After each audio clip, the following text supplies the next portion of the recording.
All right, the recording's going. You're good to go.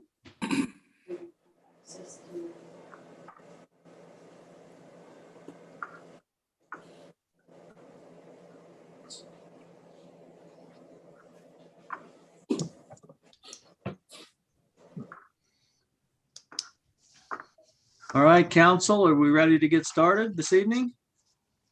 Let's do it. All right. Thank you for joining us this evening.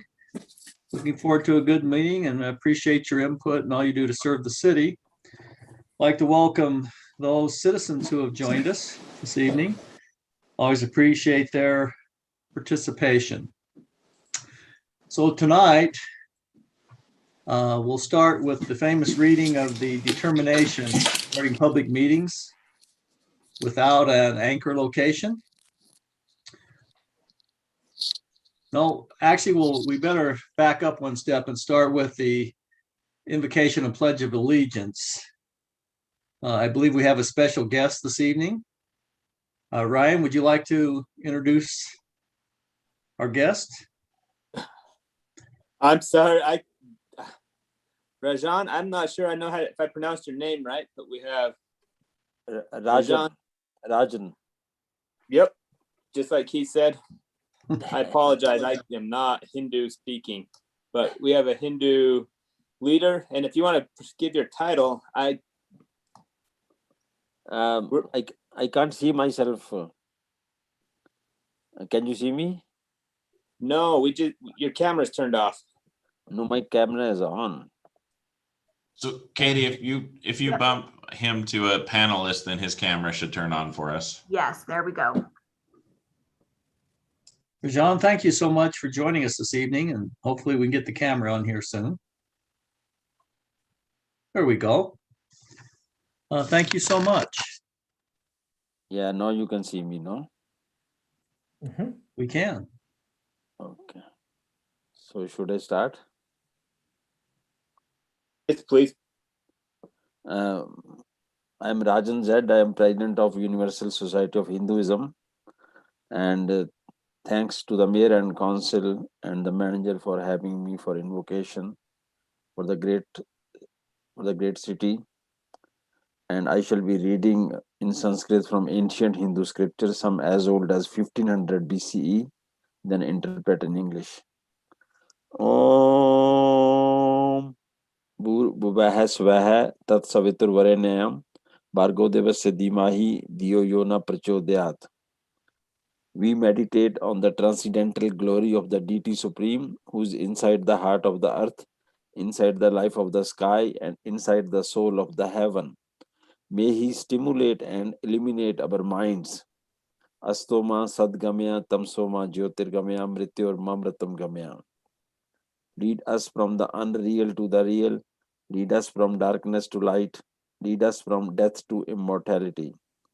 Tasmada Saktastatam Karma Samachara. Sakto Hyacharan Karma Paramabnoti Purusha. Karma Nevahi Samsiddhi Mastita Jankadya.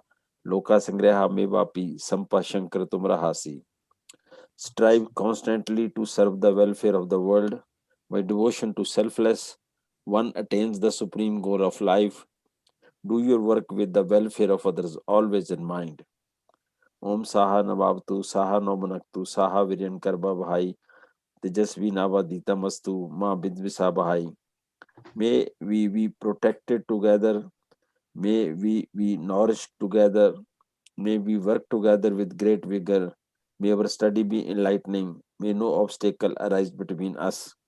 Samniva Kuti, Samna Hirdaniva, Samnamastu Vomano, Yathavasu Sahasti. United your resolve, united your hearts. May your spirits be at one, that you may long together dwell in unity and concord. Om Shanti, Shanti, Shanti. Peace, peace, peace be unto all. Om. Thank you. Thank you. Thank you.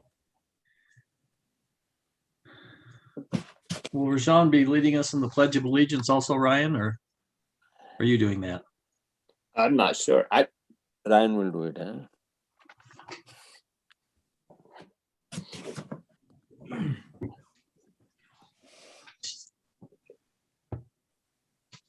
pledge allegiance to the flag of the United States of America America, and to the republic for which it stands, one nation, under God, God, indivisible, with liberty and justice for justice all. for all. Liberty and justice.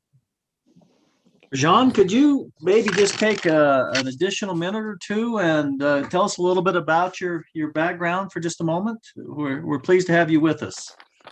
I am a president of Universal Society of Hinduism, which is globally active. And I have read invocations in US Senate, US House of Representatives, Utah Senate, and Utah House of Representatives. And you guys know a little bit Hinduism? No?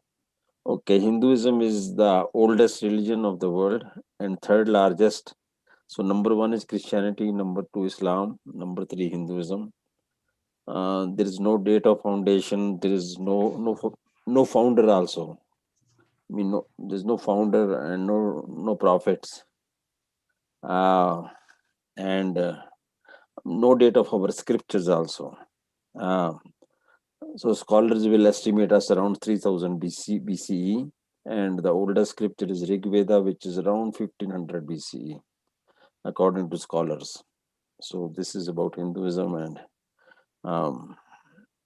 yeah, I have done a lot of interfaith work with various, including LDS, and I have met one of the 12 apostles also. So this is my background. Yeah. Now, do you live in our community? No, Jean? I live in Reno, Nevada. Oh, well, thank you so Yeah. much for joining us. Yeah, I live. Yeah, but I have traveled around Utah quite a bit. Yeah. Well, good. Well, thank you so much for joining But, us. but thanks for having me. We It's enjoyed. wonderful. Thank you. Please feel free to come back anytime you're in the area. We'd love to. Yeah, no, have you. I will come in person sometime. Perfect. Yeah. Thank you. Thank you. Thank you very much, Bye-bye. Ryan, and thanks for arranging to have Rajan with us. We appreciate that. All right, we'll move on now to our consent agenda. I will now read the determination of North Ogden City regarding public meetings without an anchor location, and then I'd like to make a brief comment after I read that. Pursuant to Utah Code Section 59-2-407, the mayor of North Ogden City hereby determines that conducting an electronic meeting with an anchor location presents a substantial risk to the health and safety of those who may be present at the anchor location. This determination is based on the November 8th, 2020 decision by the governor of the state of Utah regarding the increase in COVID-19 cases and the need for caution in people meeting together. The March 23rd, 2021 meeting of North Ogden City will be held electronically and will not have a physical location. All attendees will connect remotely, and links for public participation are available on the North Ogden City website. I would also like just to make a comment that I've been working with John Call, our city manager and city attorney, regarding reinstituting in-person meetings and having a hybrid method of allowing our citizens to participate. So citizens would have the opportunity to attend in person or by Zoom. We're waiting for one additional piece of equipment to come into the city so that we can have Zoom meetings along with in-person participation. It is still our intention to social distance at the meeting, so physical attendance may be limited depending on demand. And we are aware that the mask mandate is expiring in certain circumstances as outlined by the legislature. You'll find our city is not one that has forced anything upon our citizens. We will surely encourage the wearing of masks to protect those who have not been vaccinated and feel like they'd like to come. But where our hope is that sometime in April, we'll be able to once again meet in person. So I just wanted to make that comment in regards to our reading of the determination not to hold a public meeting with an anchor location. So hopefully council will be able to get that done soon. We'll also, I've talked to John about those council members who may not feel comfortable being in person. I've asked John to look to see if we can have a hybrid participation from the council. So as soon as we get an answer on that, we'll let you know. So any questions on that, council? All right. This evening, we have a full agenda. I would ask at this point in time if any of the council members feel they have a conflict of interest with any items that will be discussed this evening. If so, would you please now state? Seeing none, I will assume we have no conflicts. One other thing before we move on to the other items in our consent agenda, council. I was wondering if you had any objections after item 6 on our agenda this evening, if we had additional time for public comments after we have a discussion that'll be led by John Call in regards to the public safety building.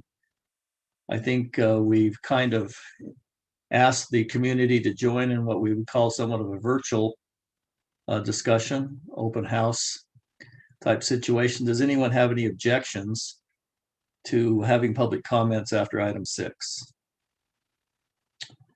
Okay, seeing no objections, those who have joined us from the public, just wanted to make you aware that we will have time for public comments after that. Moving on to item 3 on our agenda now. Hopefully, council, you've had a chance to read the minutes of the February 23rd, 2021 council meeting. At this time, does anyone have any amendments, corrections to the minutes that we should discuss? And Mayor, I found a correction, Okay, if you haven't already addressed it. Can we scroll down? It's on the first page, second page. Oh, a little bit further, sorry. The bottom of that page.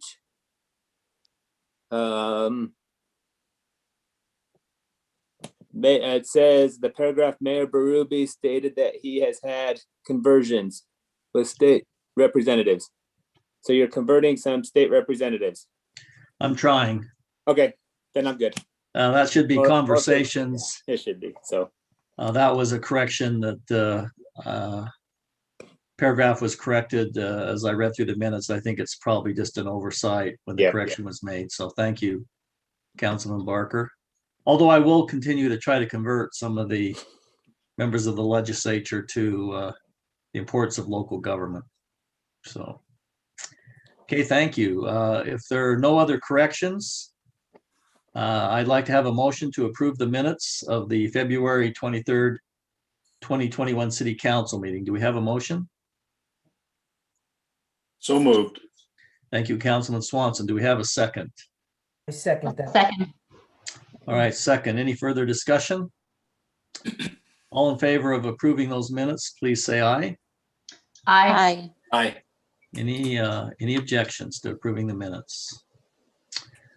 Okay, at this point in time, then we'll go into our active Mayor? agenda. Yes, Before we start into the public comments, I'd like to ask councils, I'd like to move item 10 to after item 4, between items 4 and 5.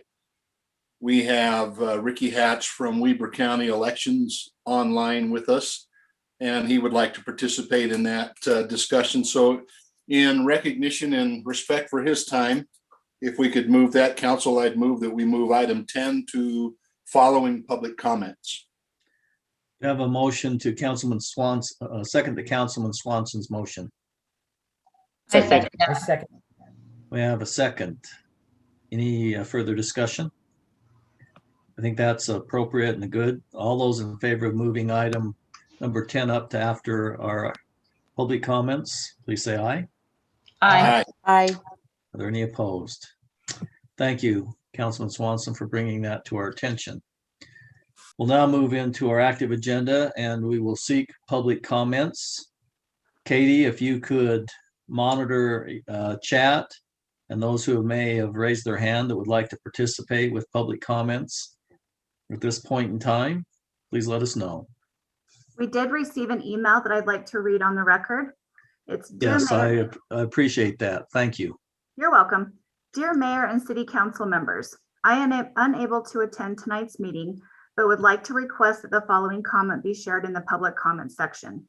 My name is Ashley Mason. My address is 2663 North, 200 East. I would like to urge the City Council to reconsider plans for the permanent closure of the intersection at Pleasant View Drive and Washington Boulevard and request that it be kept open as a right turn only. With the current construction on Washington Boulevard, that intersection has been temporarily closed. The closure has left not only myself, but hundreds of residents with difficult, unsafe options to head east to the city center. In order to take our kids to school, as well as get to the grocery stores, residents to the west of Lee's Marketplace currently have the following options. Turn left onto 2600, which has proven difficult and unsafe due to traffic congestion and high speeds, or backtrack west to Pleasant View and wind up through the neighborhoods. Neither of these options are safe or convenient. Once again, for the safety of hundreds of residents, please reconsider the permanent closure of this intersection and keep it open as a right turn only. Thank you for your time. Thank you for your service and all that you do for our wonderful city. Sincerely, Ashley Mason.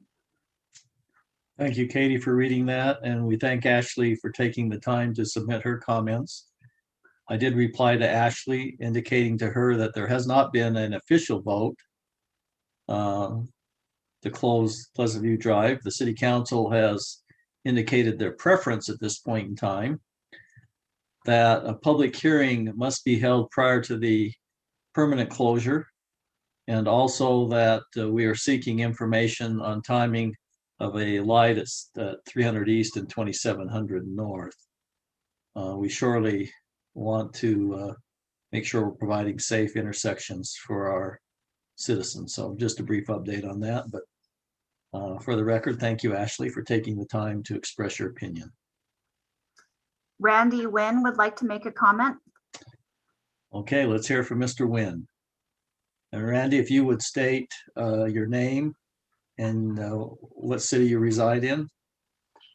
Very good. Randy Wynn, 2412 Barker Parkway, North Ogden.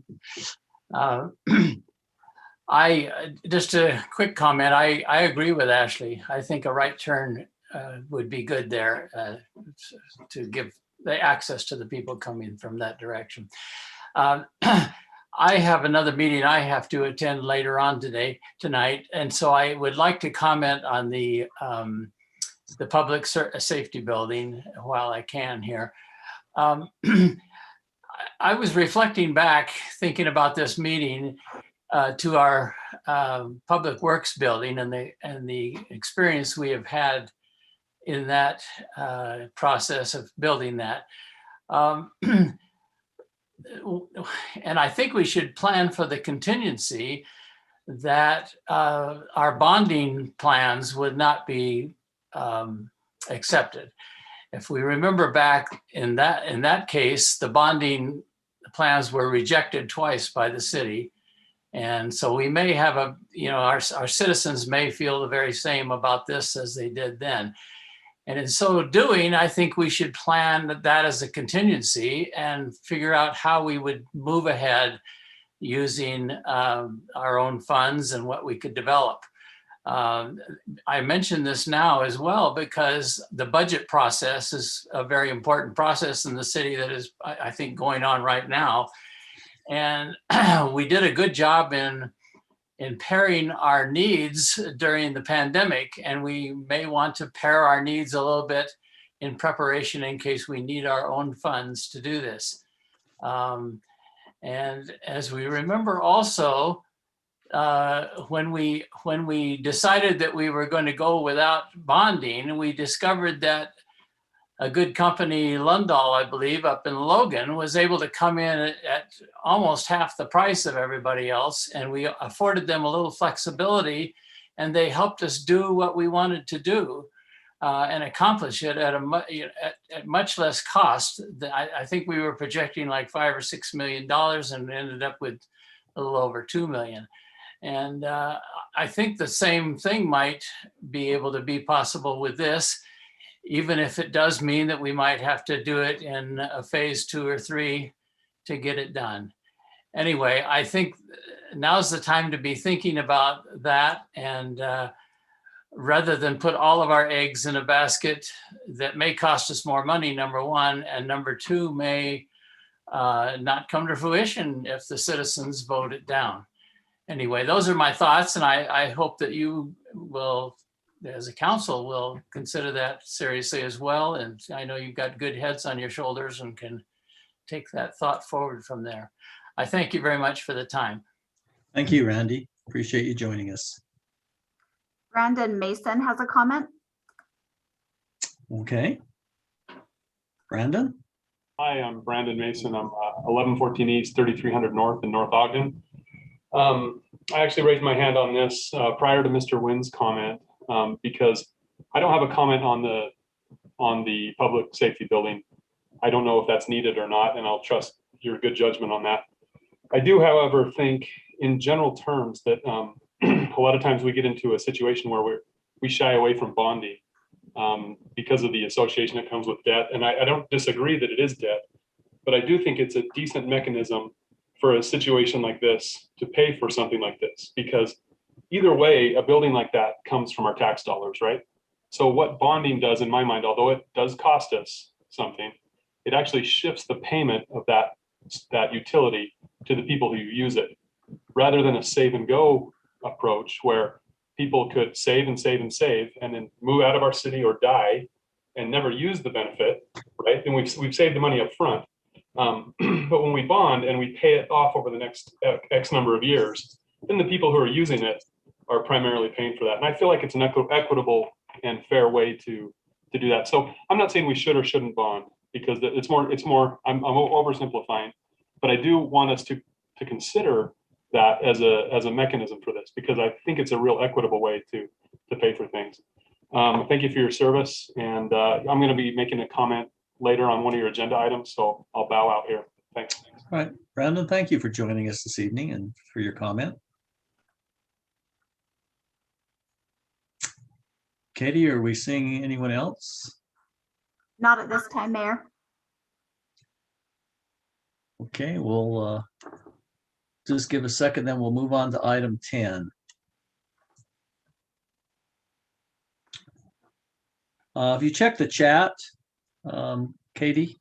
Yes, I have. There's nothing in the chat box right now. Oh, we just had someone raise their hand. Looks like, is it Manyas Stolaro? And I may have pronounced that, so if I did pronounce that wrong, I apologize. Hi. If you Hi, would, my name is Manya Stolro. I do own a house in North Ogden, but I currently live at 301 West Pleasant View Drive. And I chimed in tonight. I just wanted to also encourage or voice my opinion. I would really like Pleasant View Drive not to be closed. I travel that every day, and having to skirt around that has really opened my eyes as to what that would be like if it were closed. And it is really difficult to turn left onto 2700 when you're heading north at that intersection.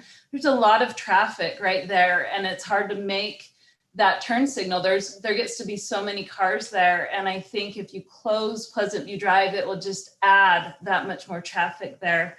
And it just feels, I feel more unsafe having to travel the way I currently do. It certainly felt safer when it was open. So I just wanted to just add my thoughts on that and encourage you to reconsider that. Thank you. thank you for joining us this evening. Katie, I'm showing a comment in the chat. I don't know if you're seeing it. Yes, I just saw we have a comment from Dallin. And he says, I would like to say that I am in favor of doing the public safety in phases. If we can keep using the courthouse while we acquire more funds to build the new one, would shave roughly $2 million off the initial cost of the building. If we can go without the Sally Port and the auxiliary, that could shave an additional $1.5 million, bringing the overall initial cost down maybe $6.5 million. I know there are other variables, but that's my initial thoughts without hearing any other information that hasn't been presented yet. Okay, we appreciate Dallin comments. We Are have there any others? Oh, sorry, Mayor. Yes, we have Leonard would like to make a comment. Okay, Leonard, if you'd like to state your full name and tell us you're a resident of our city, or we'd appreciate it. My full name is Leonard Looney. Most of you know me. And I live at 2527 North, 525 East, right across the street from you. And we seem to be taking some comments on this new public safety building. And I just think that it's something that we really, really need. I understand that the city has already required the rights to the property along, I don't even know what the street is, and I live around the corner from it. But you've required rights for some ground to build the building on. And I just want to say that I'm all in favor of it. I think that our police need that new building, and I think they deserve it. Thank you, Leonard. And I'm glad to be back at City Council meeting. It's good to have you. How's Pretzel doing? Pretzel's doing fine. All right, fantastic. Still doesn't like me much, but that's okay.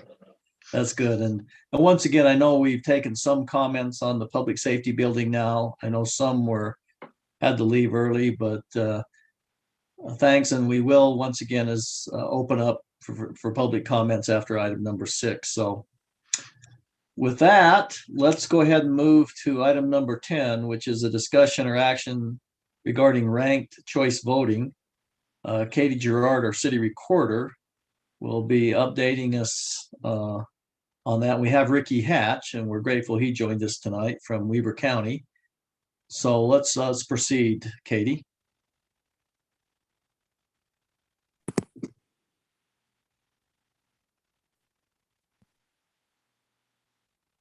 Katie, are you with us? Oh, sorry, I was on mute. I was starting my presentation on mute. I apologize. I just wanted to say thank you to Ricky for joining us tonight. He is an expert on this, and I just really appreciate him taking the time to be here. So we are just going to talk a little bit about ranked choice voting. And in 2018, HB 35 was passed into law, which created a pilot project in which municipalities could participate in odd-year elections to conduct certain nonpartisan municipal races by instant runoff voting. In 2019, the first municipal election that year, the pilot project was in effect. 2 municipalities, Payson and Vineyard, participated. And and on our website, I've actually linked these 2. I've got some videos from both of these municipalities that kind of talks a little bit about their experience with the ranked choice voting. So instant runoff voting allows voters to rank all of the candidates in order of preference when making their ballots. The ranked choice ballot card is designed in a side-by-side column format and lists the names of all candidates.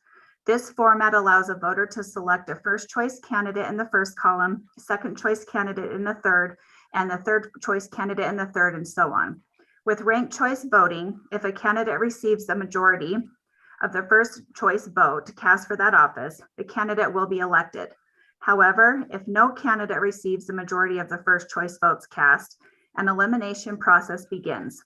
The candidate who receives the fewest first choice votes is then eliminated. Next, the voters whose first choice was cast for the eliminated candidate will have their second choice vote cast in the second round. This elimination process will continue until one candidate receives a majority and is deemed the winner. In an election with 2 open seats, such as city council election, to elect the second seat, the second choice vote of each voter whose vote was counted for the candidate already declared a winner will be counted in the second seat. The first choice vote of all other voters will be counted for that second seat. Rounds will continue until a second candidate has received more than half of the votes. So that's kind of the information that I gathered for this. I would love to have Ricky chime in and give us his input on this and help us out with any questions that we have. Thank you, Katie. Excellent summary. I appreciate that. It's a complex issue, and I think you explained it quite well. I see your agenda and your 124-page packet, and I will be mindful of your time tonight. I'm really mostly here just to answer any questions if any of you have them. But I will just make just a couple of brief comments. First off, obviously, as North Ogden City legislature and executive, you have full authority to determine the voting method that you use within the city. We really appreciate the partnership that we've had together, and Weber County is happy to provide support to you as you make your decisions and in administering your elections. I spoke before the mayor and council a couple of years ago, I believe, and had some significant concerns about ranked choice voting. Those concerns have not changed in the 2 additional years that I've looked into this even more. And so what I would suggest is, if North Ogden City does want to consider using ranked choice voting, I would recommend that you have a work session and that you invite me and our elections director, Ryan Cowley, to come talk with you, so that before you make that decision, you have a full understanding of ranked choice voting, how it looks to the voters, how it is tabulated on the back end, and what that tabulation and what ranked choice voting entails and would mean for you and your city. Just so that you have a good full understanding of the ramifications, both good and bad, that would come from a ranked choice voting election. And with that, I am happy to answer any questions you have tonight. And thank you so much for moving this item up in the agenda. As much as I love North Ogden City, I love my family more, and so I'd probably like to get home to them. So I'm available for any questions if you have. Ricky, I have a question. Have you done an actual kind of mock election where the same group of people was given a traditional ballot with, say for instance, a city council where you have multiple seats to be filled, and then with the ranked choice voting next to it?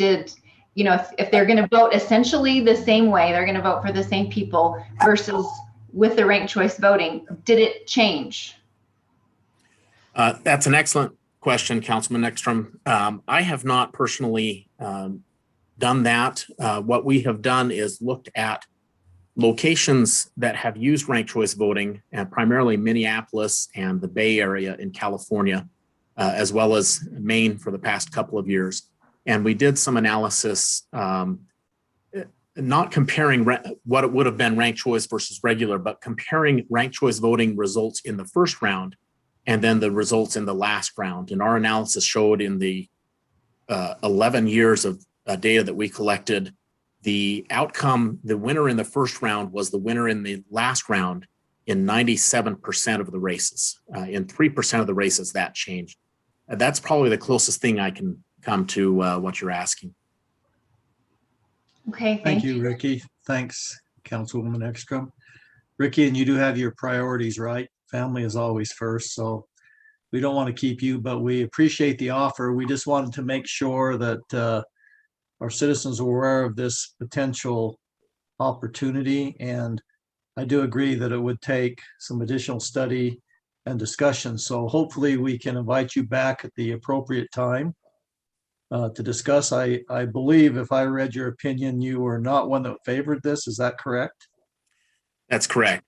It looks good on paper. In real life, it has some significant complications that you should be aware of before making that decision.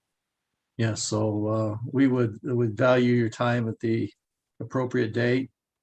Council, do you have any other comments of Ricky before we let him go to his #1 priority? Ricky, thank you so much for taking some time with us this evening.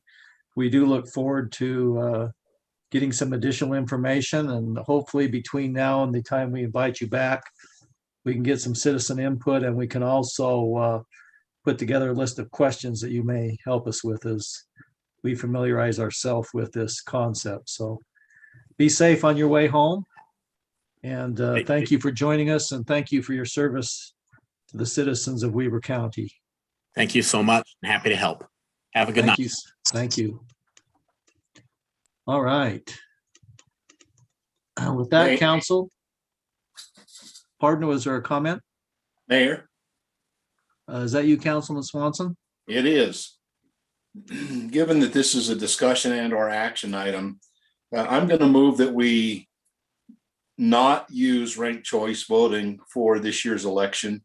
And we do further study down the road if we desire and look at its use possibly for further elections. But for this year, that we stick with the traditional method. Okay, are you prepared to do that without getting further information? I am. Take it.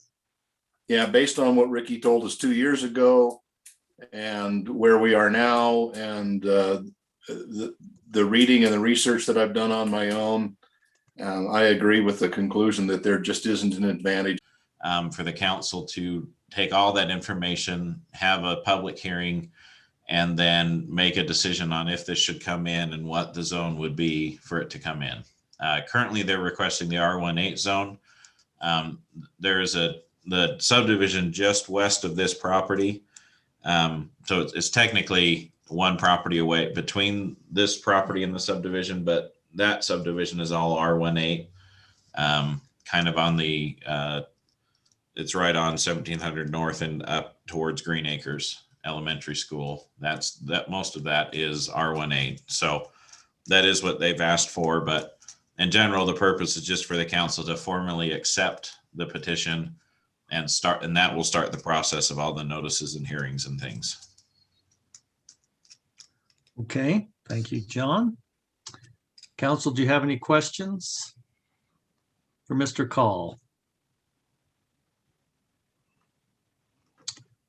All right, seeing none, then do we have a motion to accept the annexation petition for the parcel at 1700 North and Fruitland Drive? Mayor, I move Mayor. that we accept the petition for annexation of the property on Fruitland Drive and 1700 North. Thank you, Councilmember Ekstrom. Do we have a second? I second that. Is that Councilmember Stoker? Yes. Okay, we have a motion and a second. Is there any further discussion? Seeing none, all in favor, say aye. Aye. Aye. Are there any opposed? I failed early in the meeting to mention something, and I just noticed that as we were scanning through this document that it was signed by Mayor Lynn Muirbrook. I want to express our condolences to the Muirbrook family on behalf of the city. I did have a chance to talk with Sharon Muirbrook today.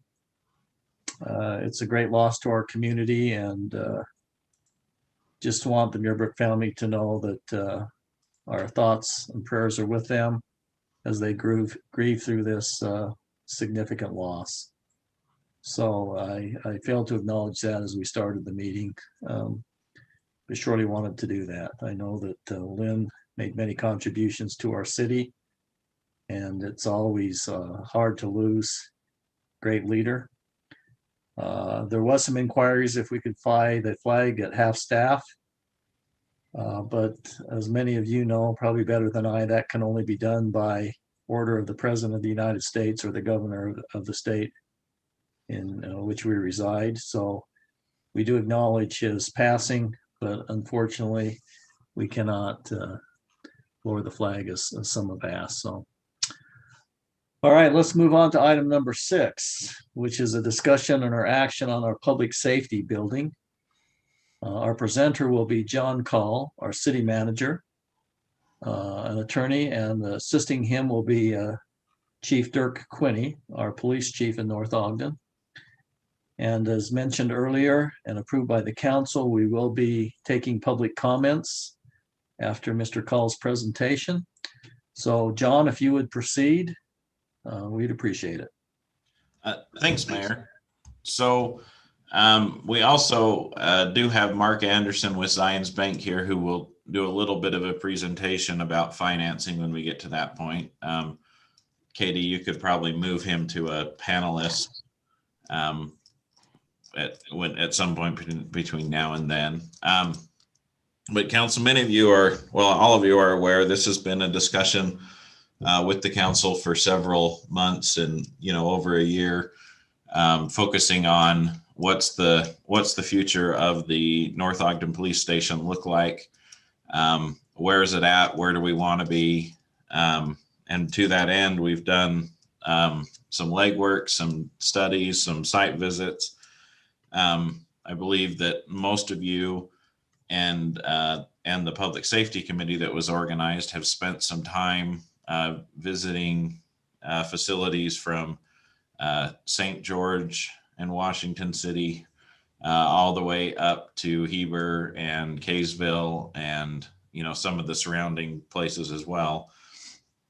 And we have essentially, from a staff perspective, been looking for, at this point, a recommendation or a decision from the council on what you would like to do moving forward.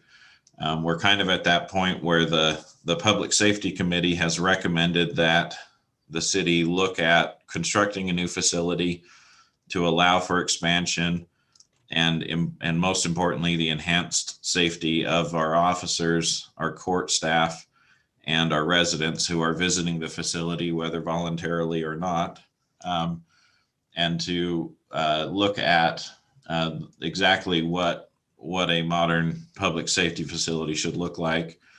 Obviously, there is a lot of concern around this type of a topic related to costs, how those costs relate to needs and needs versus wants. I know that we've had a long discussion and lots of time has been spent looking at those items. I did the best I could in my staff report to kind of outline the three options, proceeding under the assumption that we are moving forward with constructing a building.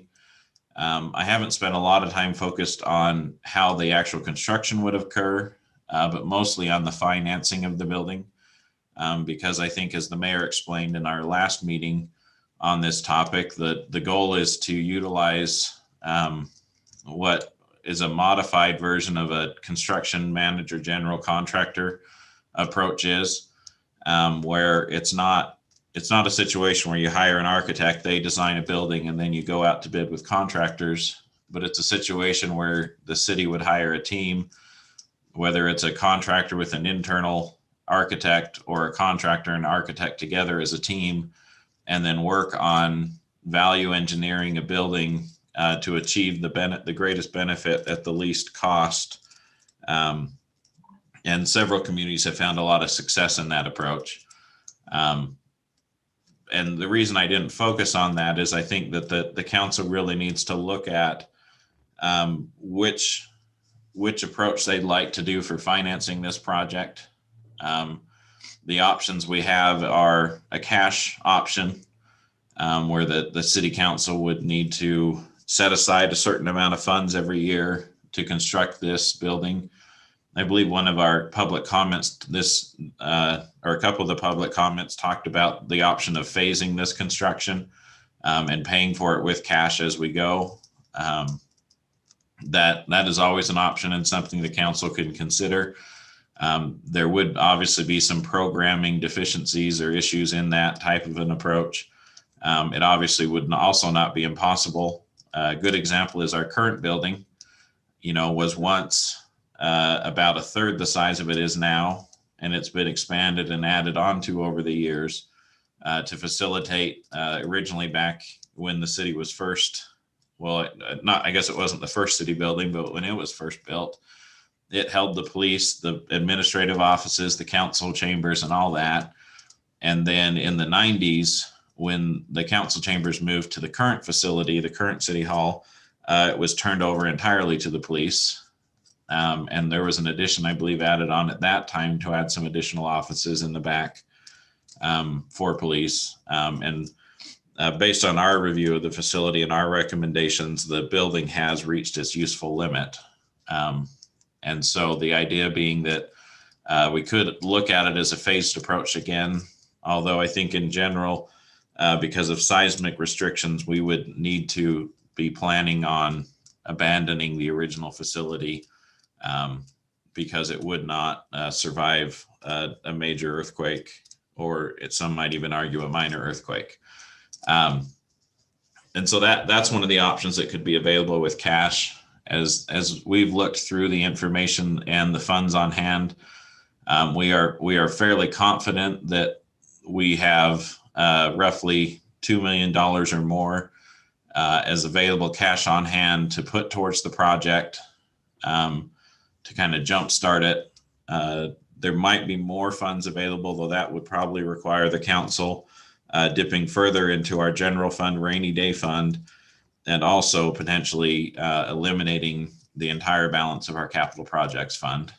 And so that's why we've also looked at the other options, the bonding option, which there are two methods for that Mark can touch on more in his presentation. In general, a GO bond or a general obligation bond is a bond where it is passed by the residents of the community. It goes to an election.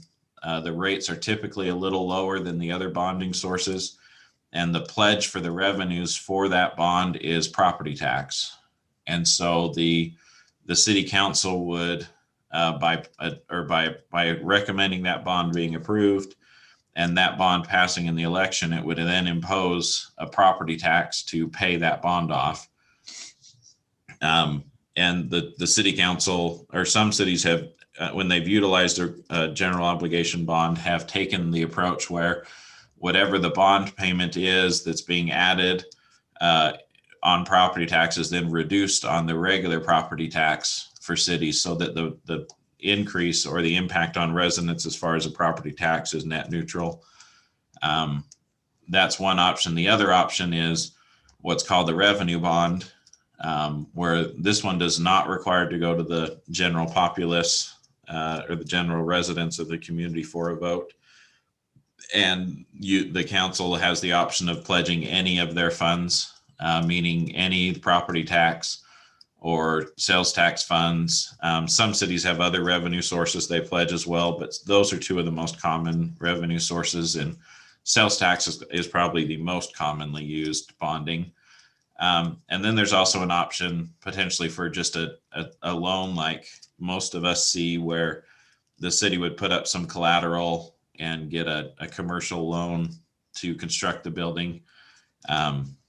The rates on those are typically a little more than bonds because of the way they're structured, but are also an option as well. In looking at these options, from my perspective, I think that the community does need a facility to attract and to keep officers safe, as well as plan for that growth. You know, we held a couple open houses over the past few months, I guess maybe past 4 months. And though we didn't have overwhelming numbers of people attend, the general impression I got from those who did attend was that the facility is undersized, awkward. Our staff did a good job or the police staff over there did a really good job presenting some of the issues they face because of the way the facility was designed. So that's the current recommendation from the staff, is that we do move forward with something, looking at these options. If the city council wanted to construct the entire facility this year, the most likely, or next year, since it would probably be a lengthy construction period, the most likely option that would be the cheapest and make the most financial sense would be bonding. If we wanted to try and save up cash for the whole facility and not phase it, if we look just simply at the average inflation in the construction market, we would need to save over $450,000 a year just to keep up with the inflation of the project. And so, but based on my estimates, in 10 years, this building would cost roughly $16 million. That's at the current recommended size from the study that was completed. And the city council would need to basically put aside 1.4 or $1.5 million for those 10 years to come up with enough money to cover that. In comparison, the annual cost for a bond for that same amount would be less than $600,000, assuming that we could put some cash money down.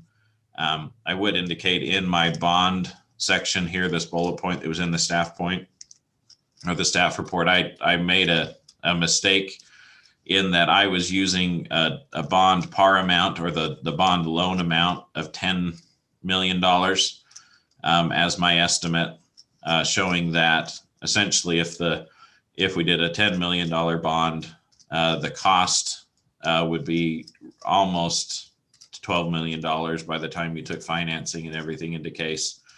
If we put down $2 million, then the total cost of a $10 million bond with a $2 million down payment, so it'd be an $8 million bond, the total cost would drop by about $175,000 because of that down payment that was made of the $2 million. So sorry about that mistake in my staff report. I don't think staff, myself or any of the others that have been involved think that we have all the answers, but we have certainly tried to overturn every rock.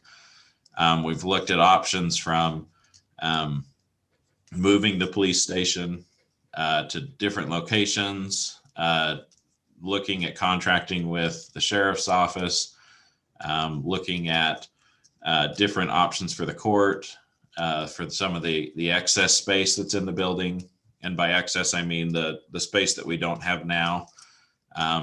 Although some of those answers felt like they ended in a dead end pretty quickly from our perspective. The court is a good example where just the hurdles to get over to relocate a court or to shut a court down are so problematic that it would take several years to accomplish through the state process.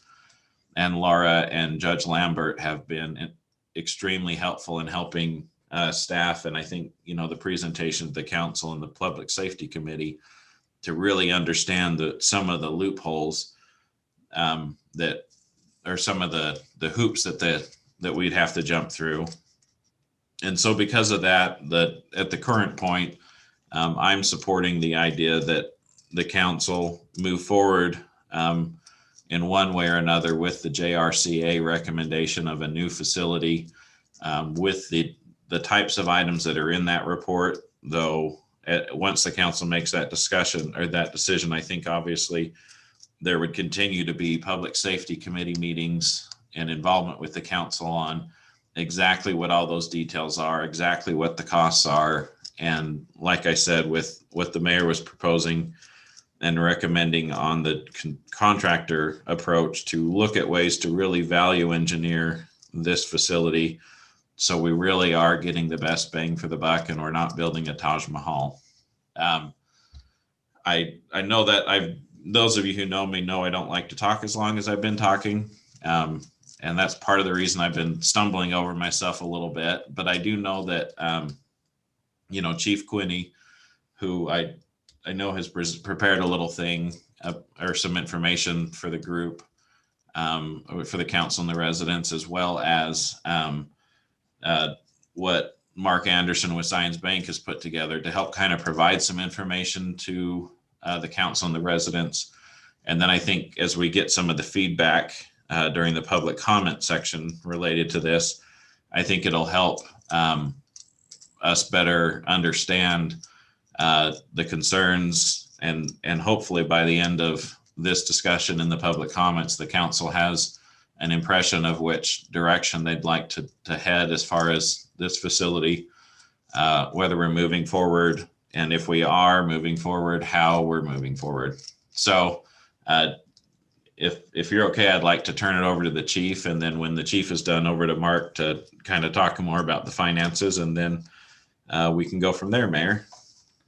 Okay, let's hear from Chief Quinney at this Hey, time. thanks, Mayor. And the famous Zoom question, can you all hear me? We can. Great. So the staff report I prepared was just a summary of kind of what we've done over the last couple of years. I know this discussion has gone on far beyond these last couple of years, and I can't really speak on those. I wasn't part of those discussions really. But going back to about April of 2019, the discussions got serious enough to where we started to do a little more legwork. We toured many facilities, like John said, all across the state, just to see what exactly a modern public safety building looked like. And we learned a great deal, and that was that our facility is very insufficient. And I think we know that. And JRCA was hired to do a feasibility study, basically a needs assessment. And their final report was this facility is needed. And with that, they proposed a square footage based on the different parts of this building. And the talks of kind of phasing in, I think, just to put some things in perspective, the final square footage that was proposed, about 15% is for future growth. 85% is what we need now. And the reason I think that, if that can make more sense, is once you have 4 walls and a roof, you can do a lot. You can add a couple of workstations, you can add double up offices and do things like that. So right now, 85% of what has been proposed is what we need now.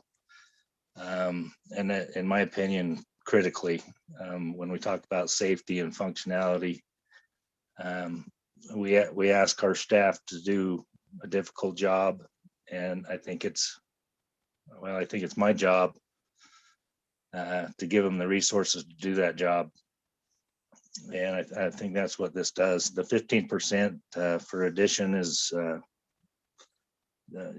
add some workstations and a couple of desks and whatever for what we need for build out. And that's to basically double what we're at now. So anyway, I don't have much more than that.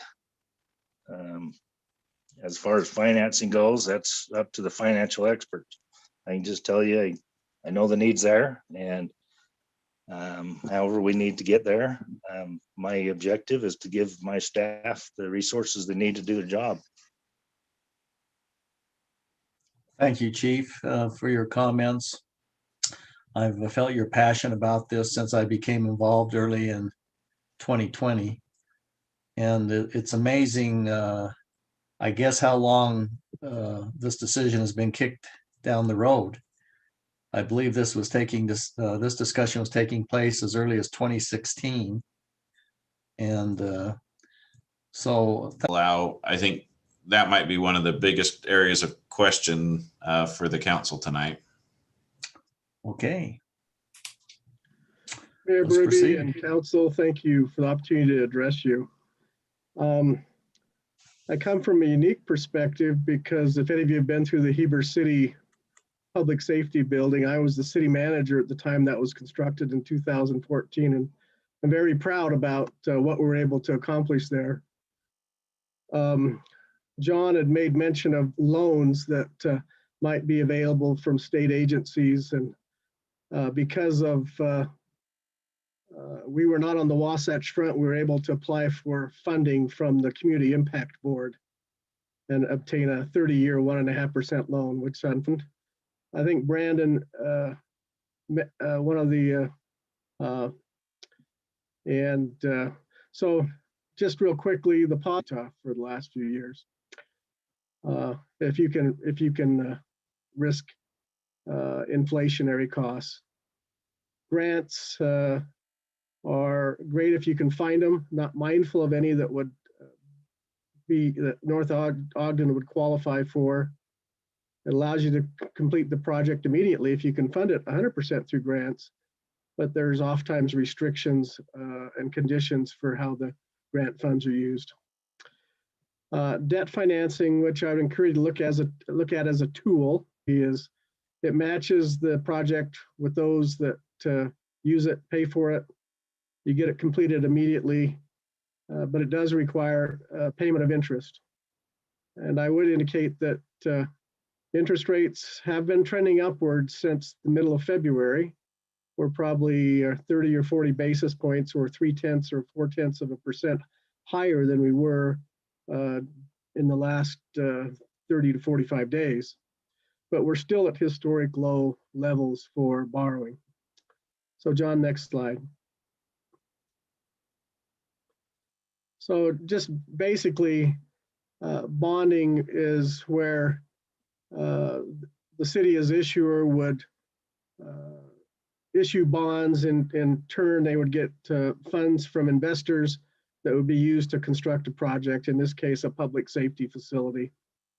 Next slide.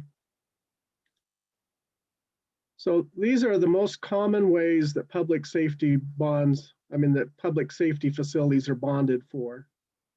As John mentioned some of these, a general obligation bond is voter approved, and what secures the repayment of the bonds are property tax, and typically the tax rate would be adjusted annually based on what the payment is that's required of the city, and any increases in the taxable value of the city during the year would over time reduce the impact to the individual taxpayers as the buildings pay for. It doesn't require you to pay for the bond out of property taxes. You can use any resource you have available to you. For example, I worked with Kane County School District to build a new elementary school, and they chose to put a GO bond on the ballot, but they indicated that they had adequate capital funds to pay the payment, so there'd be no tax impact to the residents, and the bond passed. But still, 30% of the people voted against it, even though there was no tax impact. And we just issued those bonds in December at a 20-year rate of 1.36%. So that was a real success for Kane School District. That was kind of at the low of lows when those bonds were issued. It does require an election, voter approval, and it allows you to benefit from the lowest rates that are available for bonding. And the city would be rated based on its own financing.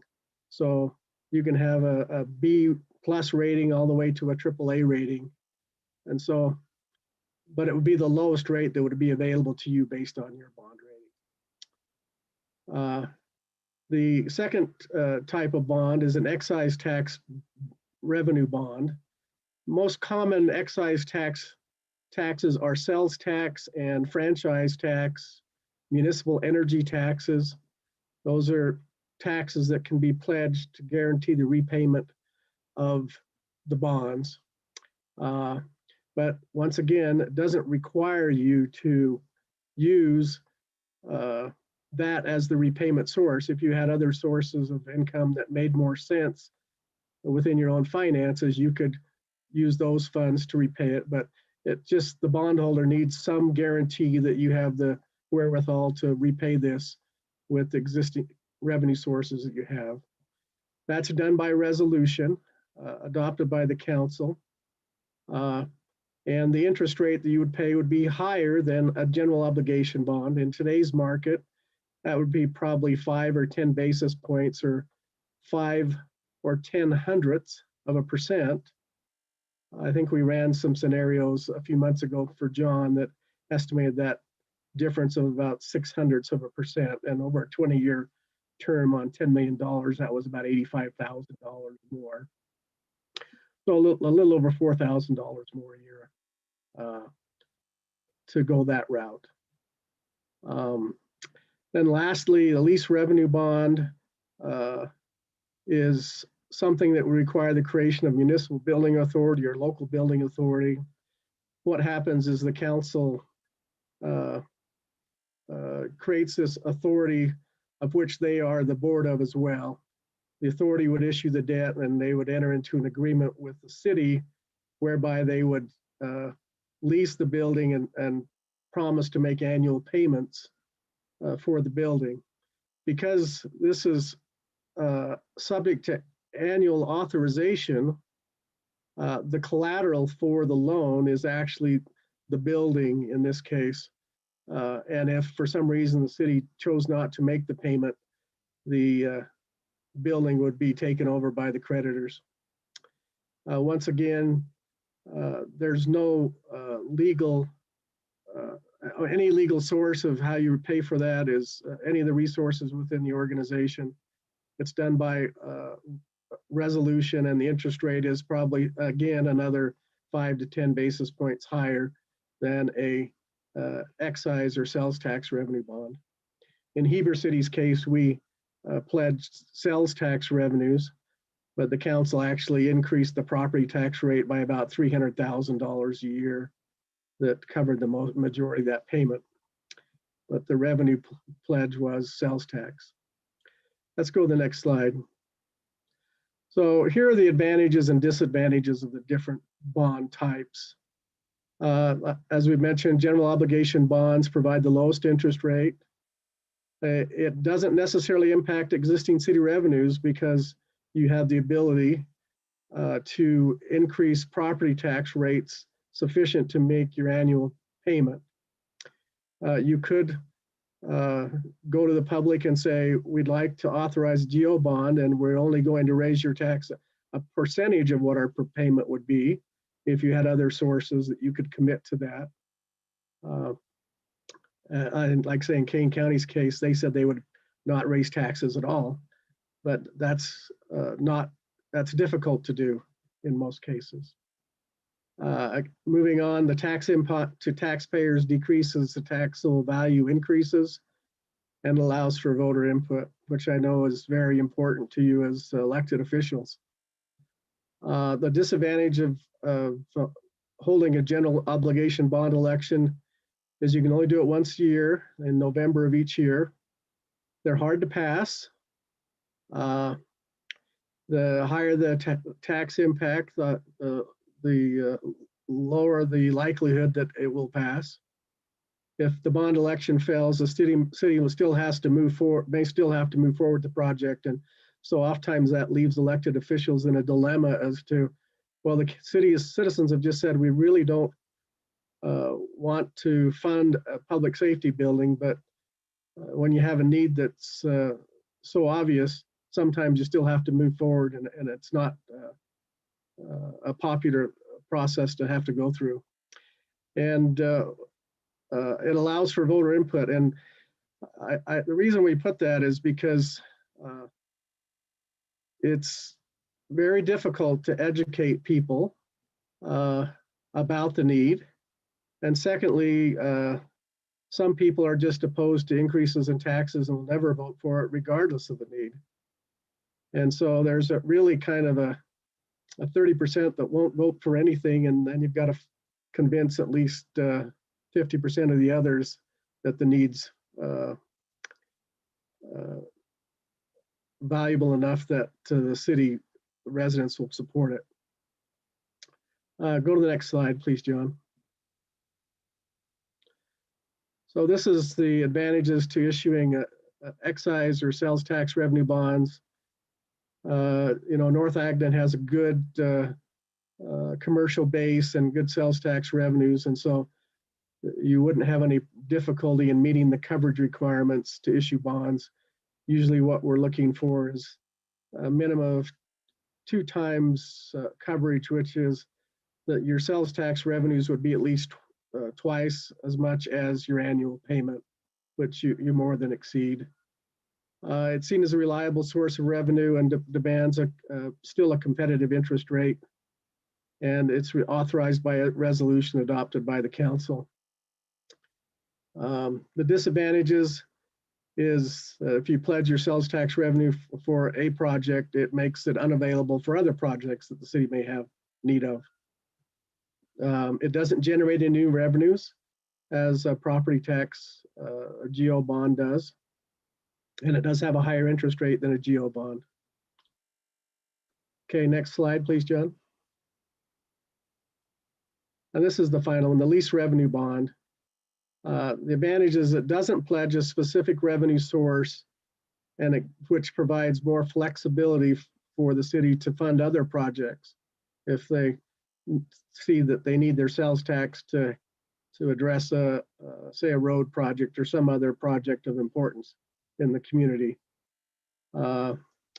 It works well when the project's funded by lots of sources. So if you, like we did a public works building in Heber that had road impact fees, water revenues and impact fees, sewer revenues and impact fees, stormwater revenues that were all used to pay for that building.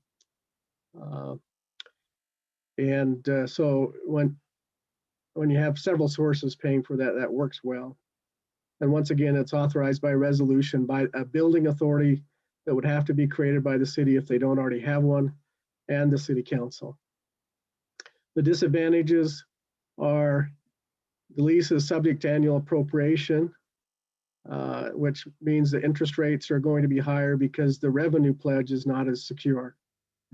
Title insurance is required because the asset's the collateral for the loan, which adds several more $1,000s worth of cost to the cost of issuing the bonds. And lease agreements have to be prepared between the city and the building authority that commit one another for the lease of the building and the payments for the loans. And then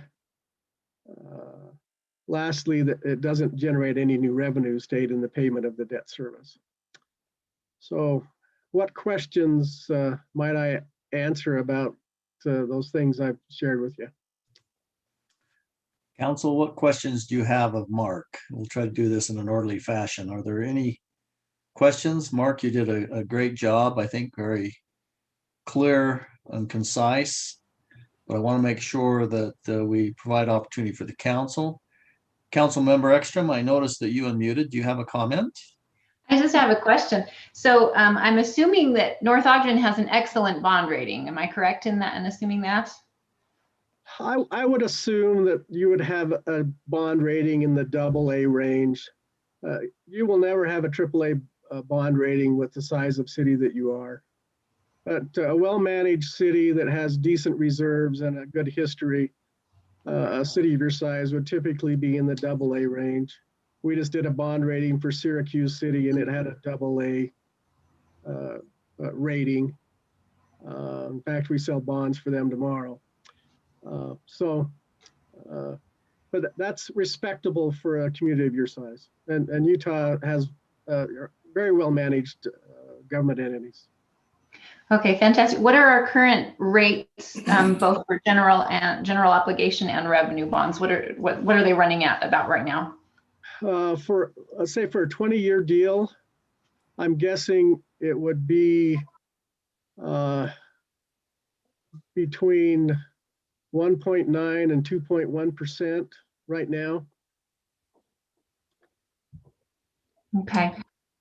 And 20 years is the general, I mean, like a home mortgage is, most people do 30 years, but this type of bond is generally a 20-year. 20 years is very common, but if the city felt a need, it could stretch to 25 or even 30. Just the longer the term, the higher the interest rate that you'll receive. Okay, thank you. Mark, what about prepayment options on any of these type of bonds? Well, a bond that would be $8 million in par with a 20 or more year term would typically be sold in the market. Even though the cost of issuance is higher, you'll see savings on interest because you're just exposed to a much broader set of purchasers. And typical call features or prepayment features on bonds issued in the market usually have a 10-year call protection. After 10 years, you can potentially refinance it if there's savings that are available, or you can accelerate the repayment if the city has the capability. Thank you. Councilman Swanson, I noticed you unmuted. Do you have a comment and questions? I have a question for Mark and or John. I understand that on the GO bond that first goes to the vote of the people. Now on the revenue bond, it's my understanding, and I just want to make sure that I'm correct here, that it is if we pass the resolution, because that's a legislative item, that we then, residents would have the ability then to get a petition if they so choose. And if able to obtain enough signatures, force it on to a ballot down the road, correct? That's correct. After the council adopts what would be called a parameters resolution that defines the maximum amount they would borrow, the maximum interest rate that would be paid, the maximum term of the bond, then public notices start to be published. There's a notice of intent to issue bonds that's published once, or that's published twice. And after the second publication, there's a 30-day contest period that runs. And there's also a notice of public hearing. The council is required to hold a public hearing to allow the public to express their opinion on whether or not the city should or should not issue debt. Thank you. That's my question for now. Thank you. Good questions by Councilwoman Ekstrom and Councilman Swanson. Other council members, do you have questions for Mark? I don't see any. Mark, thank you. You're welcome to stay with us if you have the time. Any other questions come up from citizens this evening? Very good presentation. Thank you so much. I appreciate the opportunity to be invited by John and present this evening.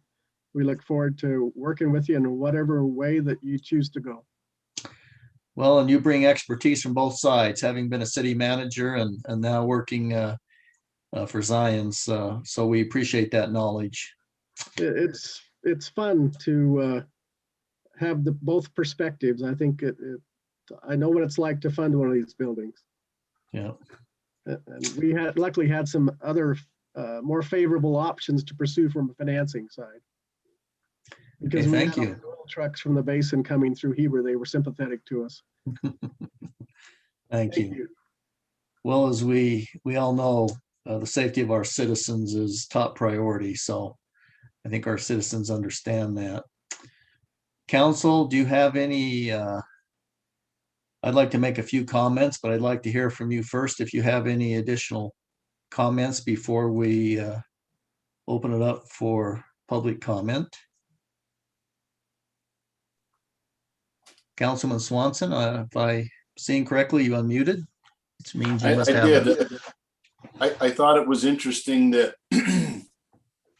just something that I took note of, that current interest rates are 2.1%, and the current inflation rate in construction is 4.2%, double.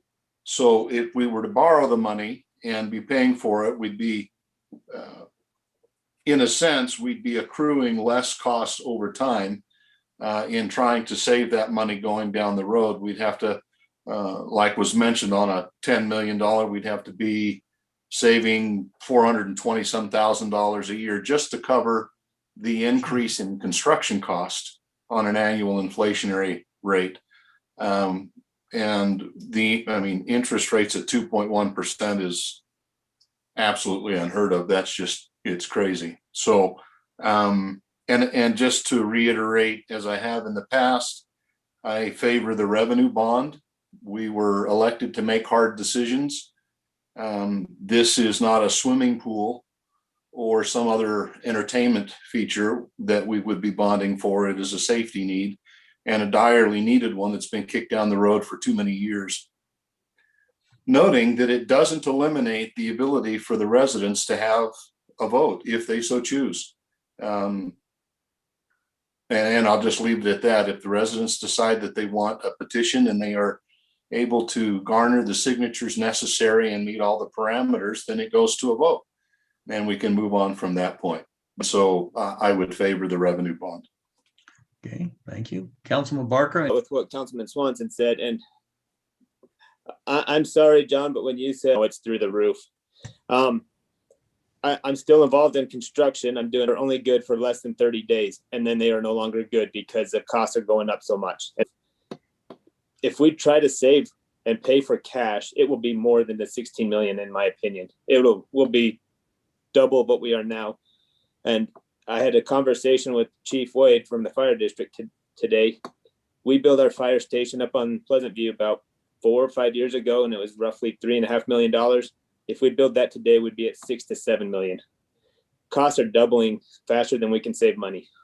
So it's not always good to go into debt or to bond, but in this instance, what's better? Get the prices to. Councilman Barker, for your comments. And I apologize, that 4.2% is now. I tried to use a longer average to not slant the information. No, but I think your comments are valid with what's going on to members. Before I offer up a few comments, I don't see any. Council Member Stoker, you came on. Let's hear from you. It took me a minute to push the right buttons. I agree with it, with what has already been, but it's a much needed decision to be made. And the police station, definitely, we do need a public safety building. Particularly my family would confess that when I was raising my kids, we were a no dessert, no top, no dessert, no pop family when we went out to dinner. There's not too many people who are more frugal than myself, I think. And so I've kind of debated this idea, but in my career with real estate, my first house cost me $39,000 back in 1988. And that same house today in Ogden on the corner of 28th and Eccles, even though it's been, nearly 30 years later, that same house is pushing $300,000. So I do believe that perhaps with the pandemic, at least we're seeing a little bit of a maybe light at the end of the tunnel. I do think that when the pandemic is over, we might see some changes in costs. But when you look at an interest rate of 2.1%, it would be crazy not to move forward with some kind of a bond, whether it's the revenue bond or the general obligation bond. I'm in favor of the general obligation bond, but I guess if you were asking my opinion right now, I would suggest that we consider moving forward. So thank you. Okay, thank you. Any other comments? Well, I would just really echo what's already been said. I think there's a gut reaction among members of our community sometimes about debt and what that means. And it's just kind of this gut reaction, no debt. But there are certain things that we do go that are worth going into debt for. Education, we go into debt for, for our homes. And to me, this is as essential as a home. This is, the protection of our citizens. And when we just essentially get a very low interest rate mortgage to protect our citizens and to protect our officers, our staff members and our court officials, just, suspects coming in. It's not a want, it's a need. And the Frankenstein building that we had, I remember, when I was young, going into the city offices with my parents when it was just everything all together. And if I'm remembering right, it was like a souped up mobile home. It has exceeded its useful life and then some. My support is for a revenue bond. Let's get it going. Let's get it going quickly. We will do our darndest with the budget. We're pretty good about crunching numbers, I think, amongst all of us, and hopefully have the impact be as minimal as possible.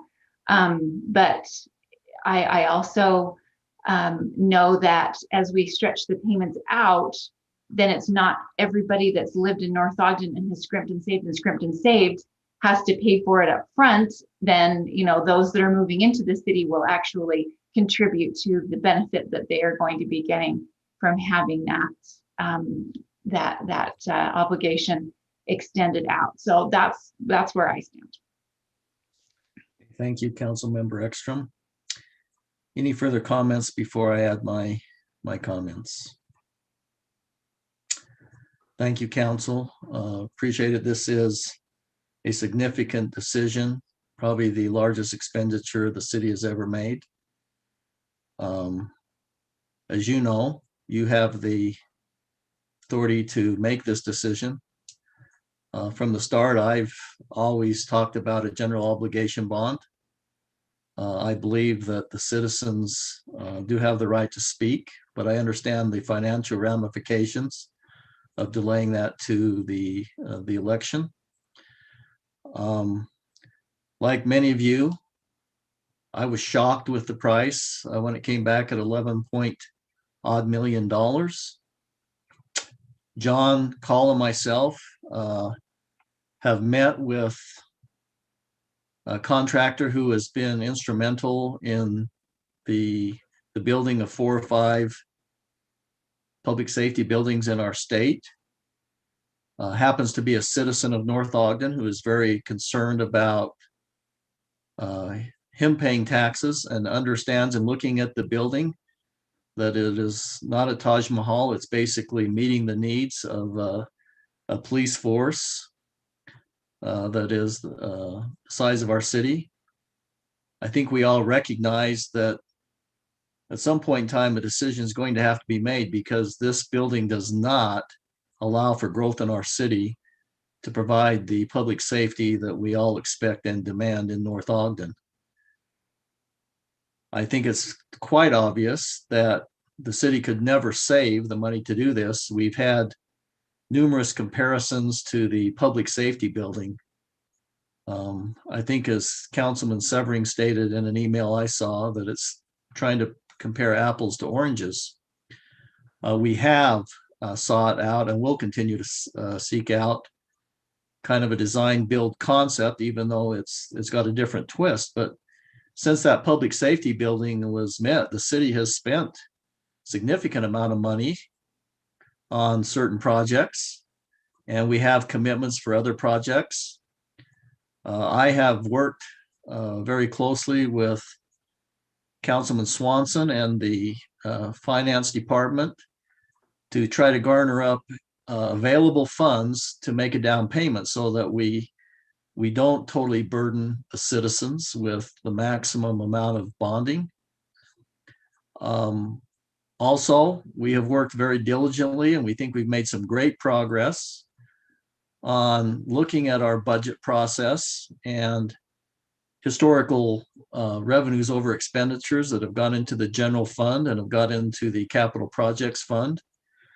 We're starting to feel very confident that there are opportunities to fund this bond without perhaps even a tax increase, but with a very minimal one, if what we're seeing now would continue. Of course, it's hard to project the future. I think if we could project the future, most of us would not be doing what we're doing today. We'd be probably owning a private island somewhere. But we have looked at every opportunity to utilize current funds. I think, as I've come to learn the council, and those of you who know me, I'm very fiscally conservative. And I'm also a taxpayer in North Ogden. But as we look at this, I have seen no way we can save money and pay cash for this building. I think there's been some comments, and we'll hear further comments on maybe phasing. I did receive an email that asked the question, have we looked at having a unified police force like we do with the fire department? Probably Councilman Barker could speak to this. There's been discussions of that nature. We're trying to turn over every rock that we can In regards to financing this, I've always said this is not a want. This is a need as our city grows. I've been very concerned about our ability to stay ahead with what I call soft infrastructure versus our growth, because the last thing as the mayor of this city I want to see is us trying to catch up with infrastructure, particularly when it comes to the safety of our citizens. I would hate for growth to outpace our ability to serve our citizens. We've looked at a lot of options here. We've very difficult options. We've talked to the Weber County Sheriff about their ability to provide services. And as we've talked to them, there's many aspects that have to be looked at. I call it value versus cost. Cost is not always the best value, particularly when it comes to serving our citizens. I've had several examples where our police officers have been first on the scene on a medical emergency and have actually done CPR and saved lives. I don't think a lot of our citizens can wait 15 minutes for a sheriff to show up from an outlying area. But we're looking at every option. I received a very well-written, for which I'm grateful, and a very professional email from a citizen that asked the question, have we looked at a unified police force? I might ask Councilman Barker to comment on that. But in our discussions, I would say with this contractor to verify the cost, because I don't think any of us are interested in paying more than we get in value. He pretty much substantiated what the cost per square foot is. I think we have gone over and over and over with the police chief to make sure that we're not putting anything in this building that is not standard in law enforcement today. We have not asked or added anything that would not be prudent and in comparison to what's going on in law enforcement today. So we've done a lot of due diligence. Are we to the point that we've addressed every single issue? I'm not sure we have, but I'm not sure we will ever get there. This decision has literally been kicked down the road, my understanding, for at least 5 years. Correct me if I'm wrong on this, Councilmember Stoker and Councilmember Swanson, or John. This discussion was taking place, and it was, do we do an amphitheater or do we do a public safety building? That was clear back, I think, in 2016. And the further we kick this can down the road, the more it's going to, I think, not only cost in dollars to the city, but cost in safety to the citizens. And we are continuing to look at under every rock to see if we can do this without a tax increase. I think we're getting pretty close to doing that, but as Mark indicated, still with no tax increase, people voted 30% against it. And for those of you who know me, I'm not one that likes debt either. But I can tell you, I wouldn't be in my home if I didn't have the courage to go out and borrow money knowing I could pay and provide for my family. And I just, at this point in time, have not seen a way that the city can save enough money to outpace construction and pay cash for this building. I mean, that would be very nice. But, you know, we're trying to compare what 10 years ago was, when inflation probably in construction was 2 or 3%, to what's going on today. And I just don't think it's an adequate comparison. So we have worked very hard. We've looked under every rock. We've come up with what we think we can use in existing funds without putting the city at risk for unknown needs. I think we've come up with a substantial amount of money, and I think we've come up with a way to minimize, if any, property taxes. Now, that doesn't mean we won't have to increase them in the future. I'll be the first to admit that. And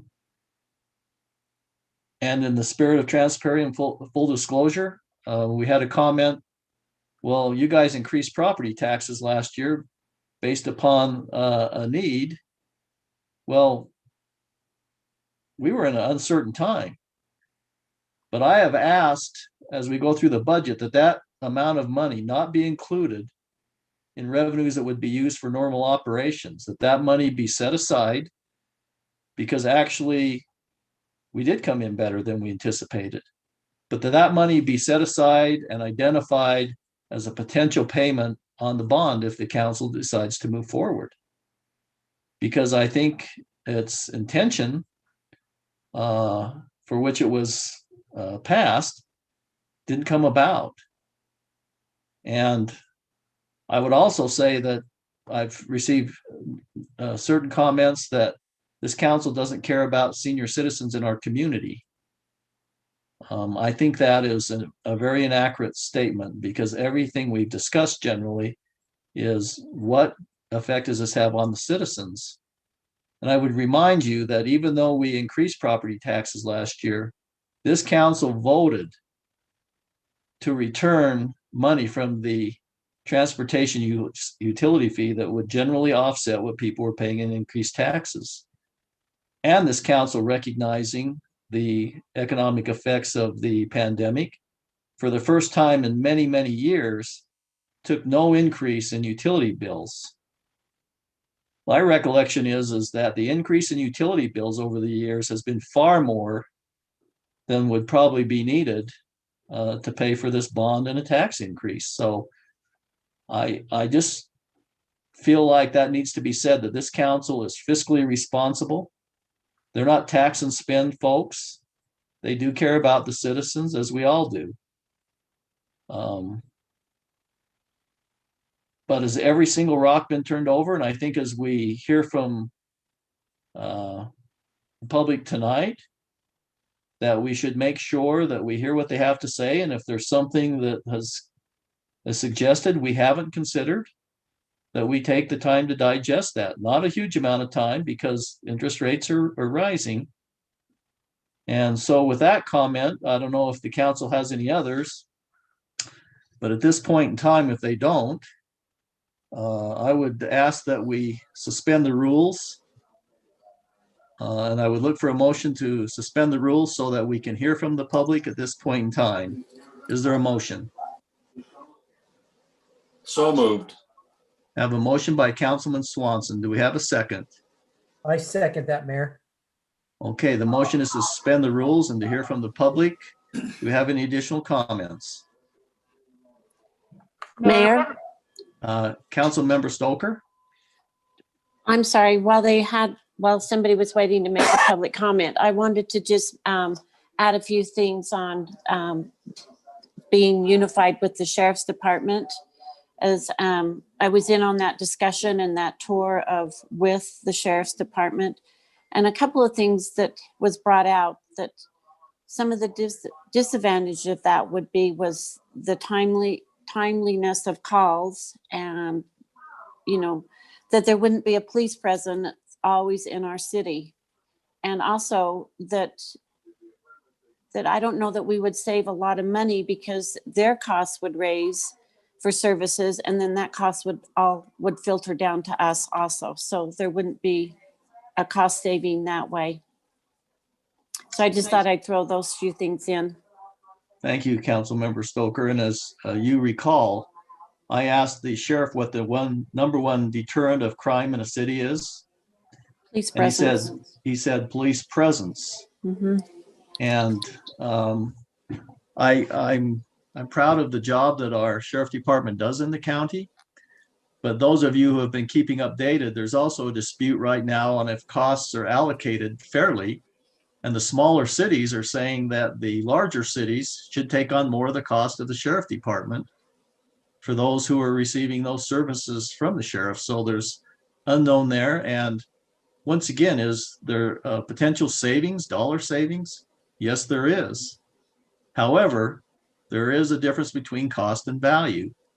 And I think the citizens expect have high expectations in North Ogden City of our police force, and to live up those expectations, we need to make sure that we're doing the right thing in not only protecting the citizens, but in protecting them. I can tell you, we recently were trying to hire some additional officers based upon retirement and the growth in our city. I don't think this is violating any confidence, but we had 14 applicants, 6 of which showed up for the interview, of which none were determined to be qualified by our police folks to serve in the capacity of protecting our citizens. So we're in a very unusual time right now. And so with that, we do have a motion and a second. I don't believe we took a vote. All in favor of suspending the rules and having public comment at this time, please say aye. Aye. Aye. Are there any who object? Motion passes unanimously. With that suspension of the rules, Katie, I would now ask you to watch very closely for those who would like to make verbal comment and those who have commented in chat to make sure that the public hears those comments. Once again, I would ask that we limit our comments to 3 minutes. Please be concise. And please state your name and if you're a resident of our city. So with that, we will proceed with public comment. Thank you, Mayor. We have received a few comments in the chat box. The first one comes from Alan Casey. He says, I like option E, no phasing. The model looks like most of the new buildings will be 2 stories. What will the top floor be used for?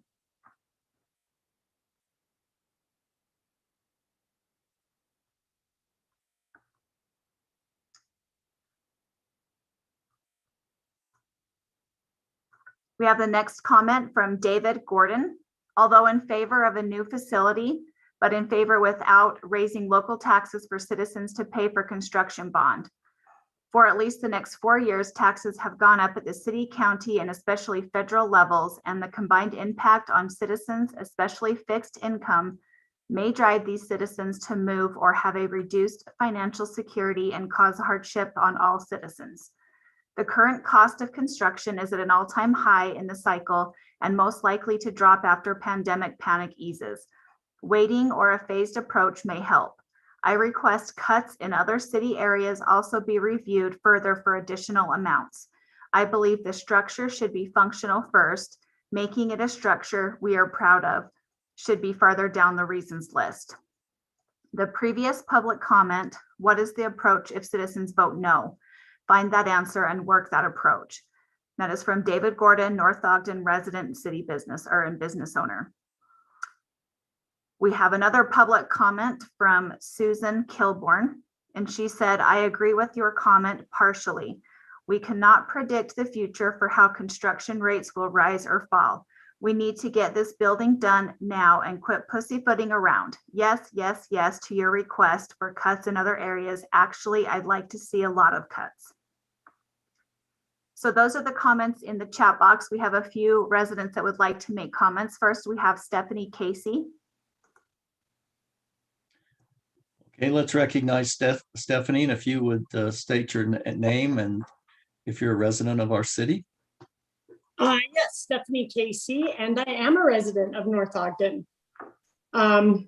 I just would like to put an idea out for discussion as a possible source of some funding that can be used for this project. On Tuesday, August 27th, 2019, the pond project was presented to the city council and voted through after being voted down 2 to 3 times already. I'm not sure exactly what that was. The presentation contained some information that is not true, and I'm wondering if that is something that can be looked at to bring back. It was presented that the 1.6 million or more from the sale of the current detention basin could be used to fund the new pond project. And I don't believe that is true. I believe the proceeds would actually need to go to water and sewer, if I'm not wrong. Is that correct, John or Mayor, do you know?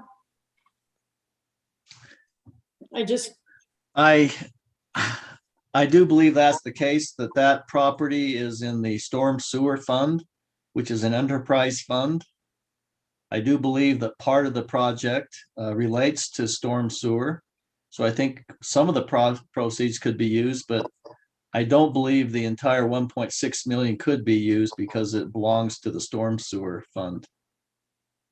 Okay, and so that puts, I know that we've got 1.6 million sitting, you know, in the budget on hold for this project. It was also presented that the NRCS grant had been won. It says NRCS grant won. We're actually 18 months since that presentation, and we still have not been awarded the full grant, only the amount for the environmental assessment, which I haven't seen. I would love to see if we have the Plan EA already, and if that's, you know, if that's available to look at. However, with this information, and the city having 1.6 million set aside in the budget for this project, I wonder if it's worth revisiting. I do believe the current detention basin should be moved and that land sold for commercial property. I just wonder if at this time, moving it for another expensive recreation facility, a want for our city, is the best use of that money when we have this need that is so important happening. I realize there's a lot that goes with that, but I think it's worth a discussion. I've looked at the agreements made between the city, Double Lot. There is one that says the city shall cause a detention basin to be constructed on the property within 2 years of the date of this agreement. We are not going to hit that, without even the grant being awarded. So I just think that's worth looking at and discussing. Thank you. Thank you for your comments. Eric Thomas would like to make a comment. Okay. Mr. Thomas. Thank you. I'm Eric Thomas. I am a proud resident of North Ogden. First off, I just want to, publicly thank Chief Quinney and the police for everything that they do. I know there's been a ton of work, and he's labored many, many hours trying to just get a better facility for his guys. And so, my kudos go out to him. My first preference ultimately I would love to see a unification of at least Pleasant View and North Ogden police departments together. I think that could be a cost savings for both cities. But beyond that value versus cost, I don't think is there to seek combining services anywhere beyond that. So if that would be a possibility, I think that would be great. But if not, however, I am in favor of a revenue bond and fully support, any way we need to do to get this facility. These officers have been working in an FOB, forward operating base for many years, facilities that aren't quite sufficient to accommodate their full needs, but they've been giving, us great service anyway. And so, they deserve it as well as the citizens. This is a great city, and all those who work in it deserve to be able to do their job the best of their ability. And I believe this facility would do that. I would be in support of building the entire facility. As Chief Quinney stated, 15% of this proposed building is for growth. I would almost look at that and say, is that sufficient enough? Mainly going to the fact that cost to build something will never be less expensive than doing it now when you have the chance. The only time in the last 20 years where cost would have been cheaper to wait was if you could have had a decision in 2006 and decided to wait, and then in 2010 built because of the Great Recession. And if you had the cash, in the last 20 years of construction or more, that's the only time that you could have had, cost savings by waiting. And we don't anticipate that happening again. The extreme prices of construction now and the rise, prices are anticipating to maintain their heights for probably the next 6 months, lumber market guiding that the most. So that's why I would suggest, revenue bonds, something that we can go after rather than waiting till November. Let's secure that financing while it's cheap. Interest rates will continue to rise this year. Construction costs will tend to level off, and they're anticipating 8 months to a year from now that they'll start to come back down. So by the time we hit the expensive parts of building this building, we should see less cost than we are today, but definitely less cost even at today's price if we wait years to build this facility. So appreciate everything that you guys do for the city, mayor and council. You guys get to make the tough decisions. I've been in there plenty of times listening to the people. And so this is a great opportunity for us as citizens to gather together and approve taking a little bit of money out of our wallets and provide it for those people who protect us. And I would support that fully on either way you're able to do that. If you could unify with Pleasant View, that would be great. If not, let's do it on our own. Thank you for your time. Thank you, Commissioner Thomas. And just before you depart, I know you're in the construction business. I came from an industry where a lot of stores were underbuilt initially, and the cost to add on and phase seemed to be much higher than just doing it right the first time. Is my observation correct in your mind as a construction expert? 100%. The cost that's just been spent on retrofitting the building that we have now, or even the cost to remodel the city offices for our needs as it's grown over the last, what's it been built 20 years now, 25 years in that building. It's always more money to retrofit, to add on. And now granted, there is a spot that you say, well, you could always spend more and always build more. I see the growth in the city happening right now with all the growth that's there, building permits and the approved plans, improved projects in the city. We have potentially in the next 5 years, we could increase by 3,000 to 5,000 residents in the city. And so looking at that, the unfortunate thing and the reality is we have to look at what facilities we're going to need. And unfortunately, before too long, the city offices are going to need some attention as well. And so I would love to see, personally, like I said, if we couldn't unify with Pleasant View, if I had my rathers, I'd say let's build a facility that could house a new city office and the police department, or at least the ability to add on. But that's probably too much wishful thinking. But yes, it always is, to answer your question, Mayor, it always is more money to retrofit or to add on. As it could easily be as much as double. Yeah, that's what I've seen. And one of the things we've talked about, and your point is well taken, and I know you've heard me say this enough times, it probably sounds like a broken record, but this council has an obligation to stay ahead of growth with infrastructure. And I'm not talking about what you do as a developer.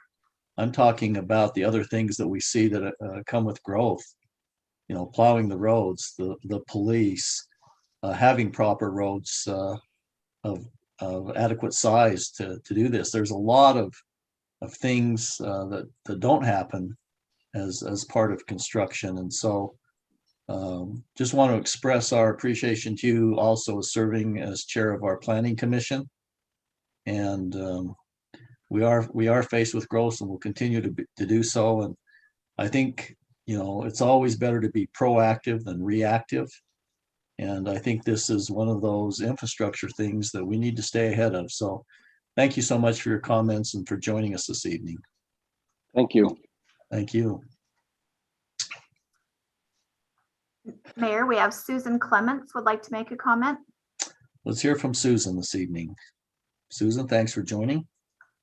Thank you. I'm kind of on the same page as Mr. Thomas is, looking at future growth. Do we have our census numbers from the federal government yet, or is that way too early?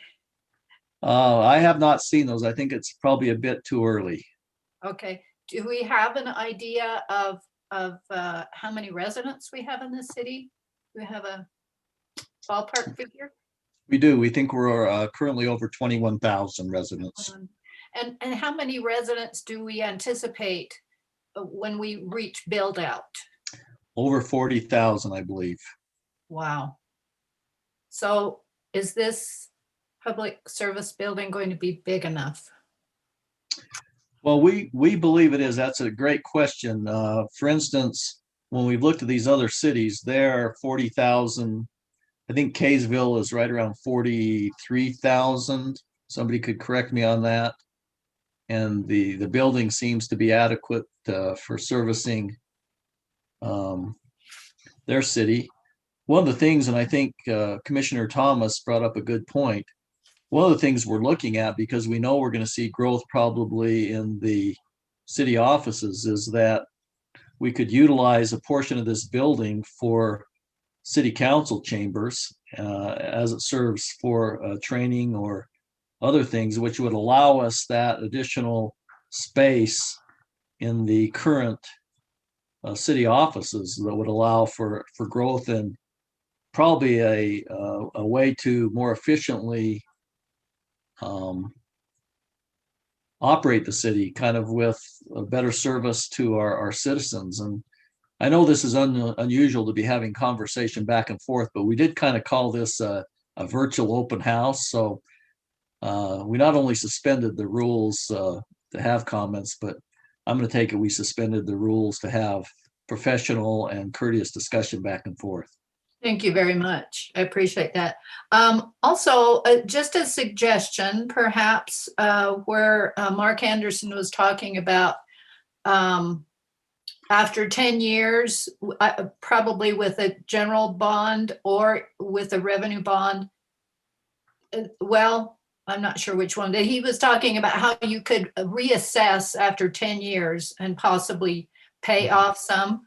I would suggest that we have a fund set apart where if we have revenues over a certain amount, that it's similar to the rainy day fund, to where you can have this payoff fund so that we can get out of debt as quickly as possible, which we can do that as citizens. When we buy a home, we can pay off. If we have a little extra money, we can pay a little extra on the principal. So that is a suggestion. Thank you for all you do, and that's all I have. Thank you, Susan. And that's one of the things we're looking at. I, along with Councilman Swanson, and we'll be updating the council on this. We have done looked at a historical analysis of what our excess revenues over expenditures have been. And I know I've heard several comments this evening about budget and cutting costs. We've taken a little bit of different approach this year on our budget, frankly. We've asked some departments to do a zero-based budget.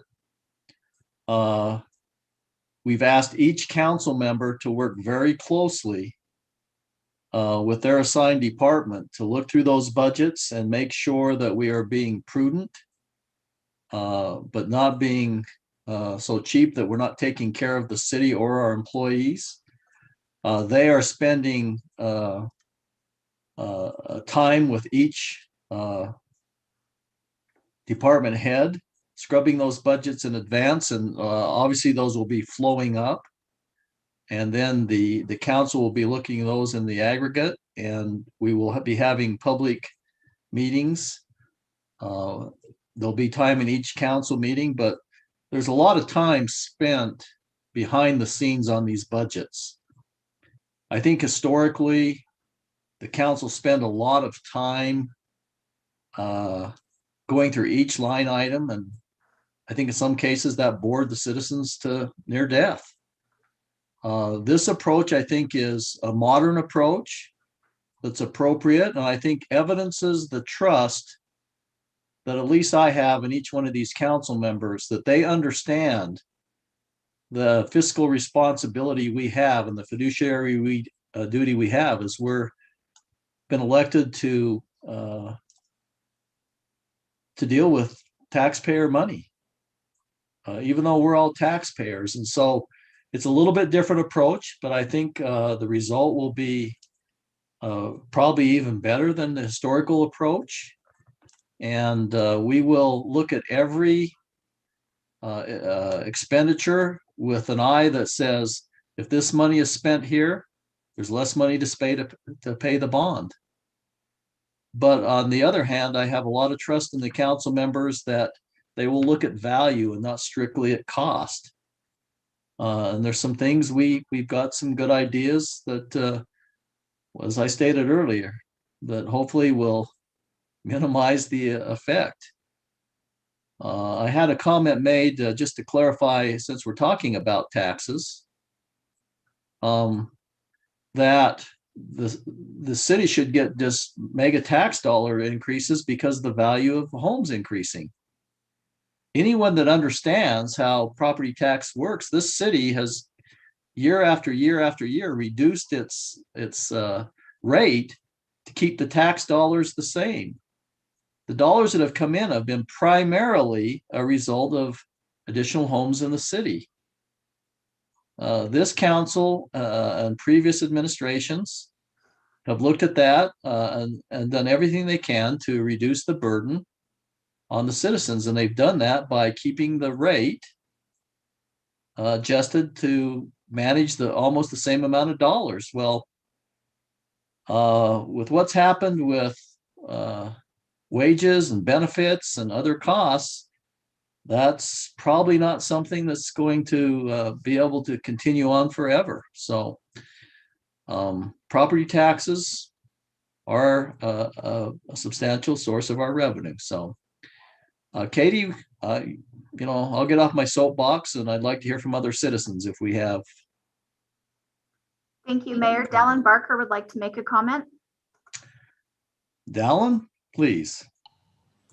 Thank you, Mayor. I just want to say thanks to Chief Quinney. I know he's worked tirelessly on all of this, and I'm on the same page with David Gordon. I think it's important. This project is definitely important, and I think that it's important to really study the budgets and see where cuts could be made. It doesn't matter. I mean, if Mayor's making 100,000 and he's saying I could make 60,000 and be happy, I don't care. But I know he's not making 100,000.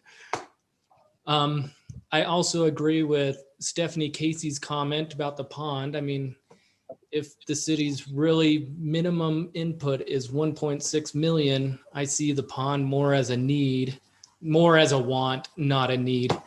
And I think if we can discuss it, it should be brought back up, because that's just less money that we would have to come up for the bond, or less that we would have to bond for. I also think if we almost do a hybrid approach and see, maybe we split the building in a separate phase, because I do see that conference room area being one that, and the courthouse being one that we can still use that courthouse for the next couple years and maybe save up a couple pennies and pay for it in 2 years to add that one wing. So I think you guys are doing a great job, and I think moving forward with the project is definitely the right answer, but I think we can be a little smart about it and not just raise taxes and spend money. That's all I've got. Thank you, Dallin, for your comments. Katie? Ryan Arbon made a comment in the chat box and said, Mayor and Council, great meeting. Thank you for all the hard work you're doing. I love that your first priority is public safety. As you know, I am neutral on this issue. I fully support the decision you will make. Please let me know if there is anything I can do to help the process and your decision be the most successful. Thank you again. And we have one last comment right now with their hand raised. Leonard would like to make a comment. Okay.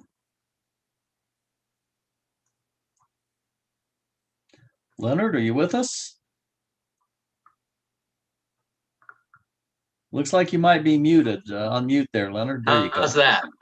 Is There that you go. better? Just state your name and if you're a resident or where you currently. I'm Leonard Looney.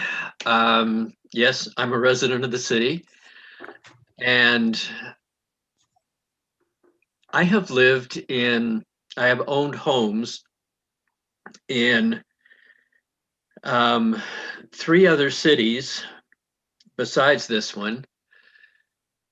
And I feel like, having arrived here, that I'm in the best place I've ever been. I think we have a great police force. I think they take good care of us. It's not a perfect world, but I think they do a good job. And I've seen the facilities that they have now, and they don't even meet the state's standards for the facilities they should have. So I am 100% in favor of moving ahead and get this building started. I would be in favor of the revenue bond that we've been talking about. You know, I know we've talked about some other things too, but the bond seems to be the quickest way to do it, and I think we ought to move ahead with it. I don't really understand the entire process. So whatever you as the council and the mayor can do to move it ahead, I think we should do it, and I'm in support of you doing that. So thank you for listening to me, and I'm interested in seeing the results. Thank you very much, Leonard. Gordon Robson has a question or a comment. Okay, let's hear from Gordon Robson. It's Gordon Robson, 797 East, 2450 North Ogden. So I want to make sure that you hear my voice, and my voice is I'm in favor of this project. Thank you very much for taking all the extra time to help pull people together. I'm not part of the 30% that's against everything. So I just had to make sure the category that I'm in, and being here since 1994, I've not seen this city go wild, spend tons of money, all those other kinds of things here. And so we've had wonderful leadership, which we have presently, and it's very thoroughly thought out. And again, just like me or other people, there's a point where, you know, you need to either expand your home, update it, or anything else. I mean, these are all things we do every day. And so I'm grateful for the facilities we have, and I'm in favor of this. So thanks for listening. Gordon, thank you for your comments, and thanks for joining. Susan Kilborn has a comment. Let's hear from Susan Kilborn this evening. Good evening, everybody. Susan Kilborn, 3370 North, 400 East in the beautiful city of North Ogden, Utah.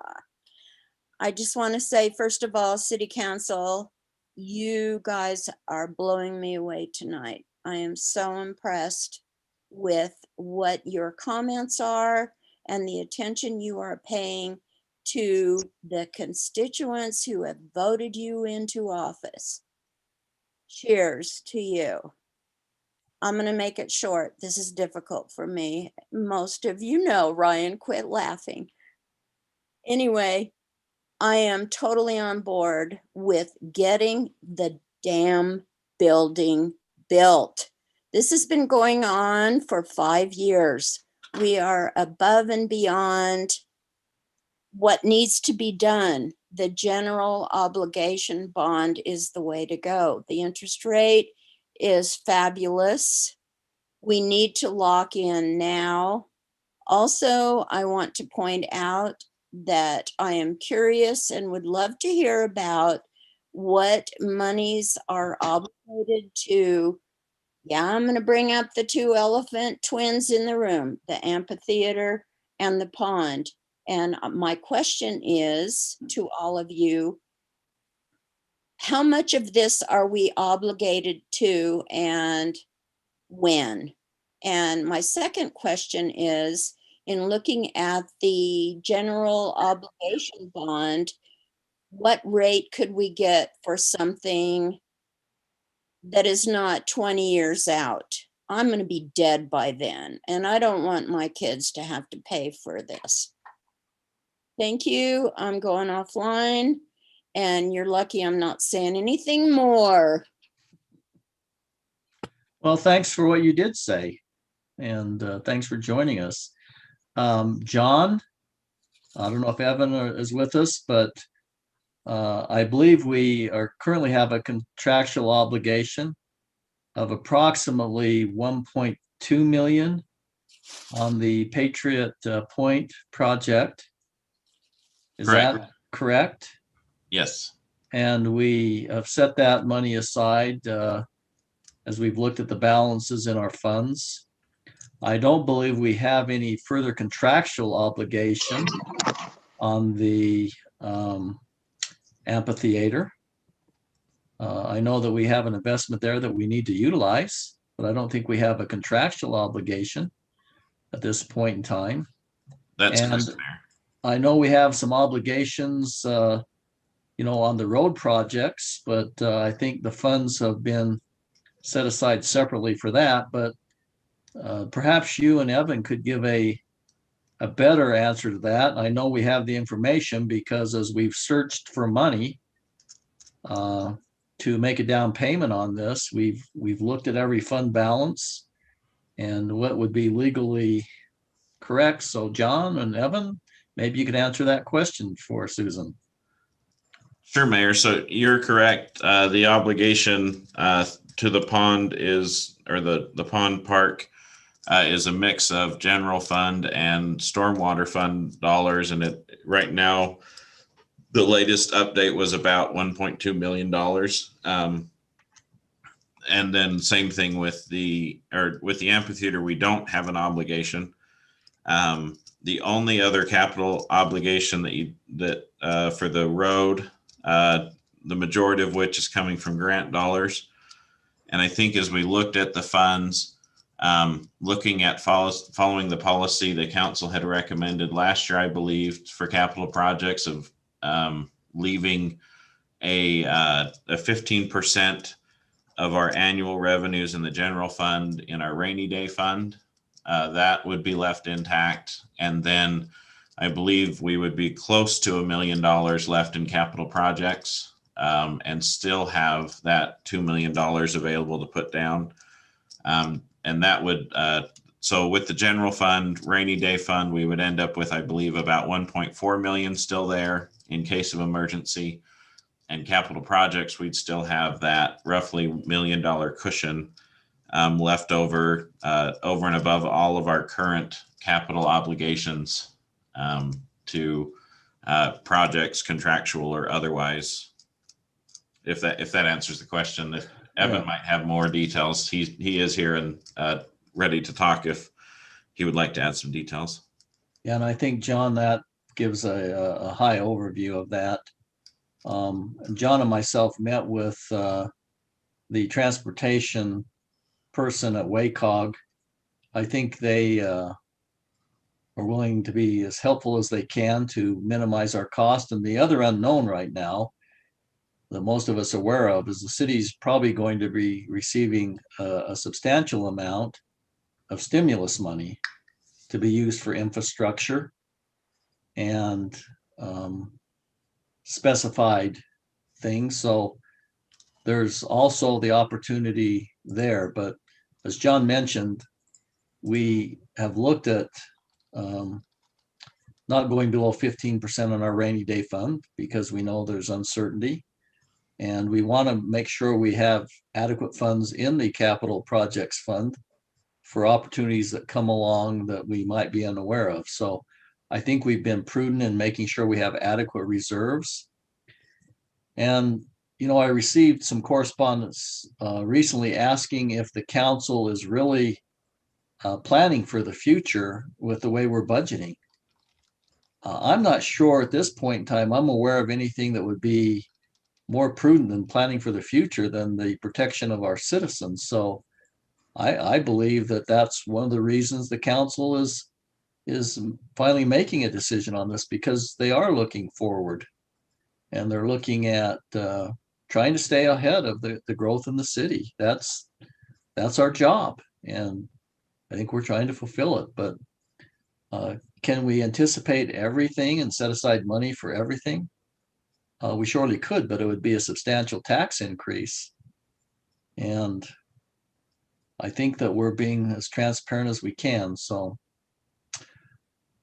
Katie, do we have other comments? Or Evan, do you have anything to add to John's comments that would answer Susan Kilborn's question? Or did John cover that adequately? Can you hear me? We can. Okay. I appreciate what John said. I think he did a good job of responding to the question. I would just also add that under the mayor's direction, we have really been analyzing the revenues that are available. Over the past several years, the city has transferred excess revenue from the general fund into the capital projects fund of at least $500,000 per year. And so this money has gone to a variety of capital projects, but with the public safety building project coming in the near future, the mayor has guided us to direct that money to go toward the public safety building. That money that's been saved, as well as future revenue surplus, so that the impact on taxpayers can be as minimal as possible. And so that's a little bit more history, but I think the city is doing a good job of evaluating current commitments, as well as trying to be as creative as we can in funding this big project. Yeah, Evan, I think the information you and I reviewed, and Councilman Swanson being aware of this, the average transfer has been around $620,000. And even if we allowed to continue to build the fund, we took half of that along with the $225,000 that we've asked not to be considered as operational revenue.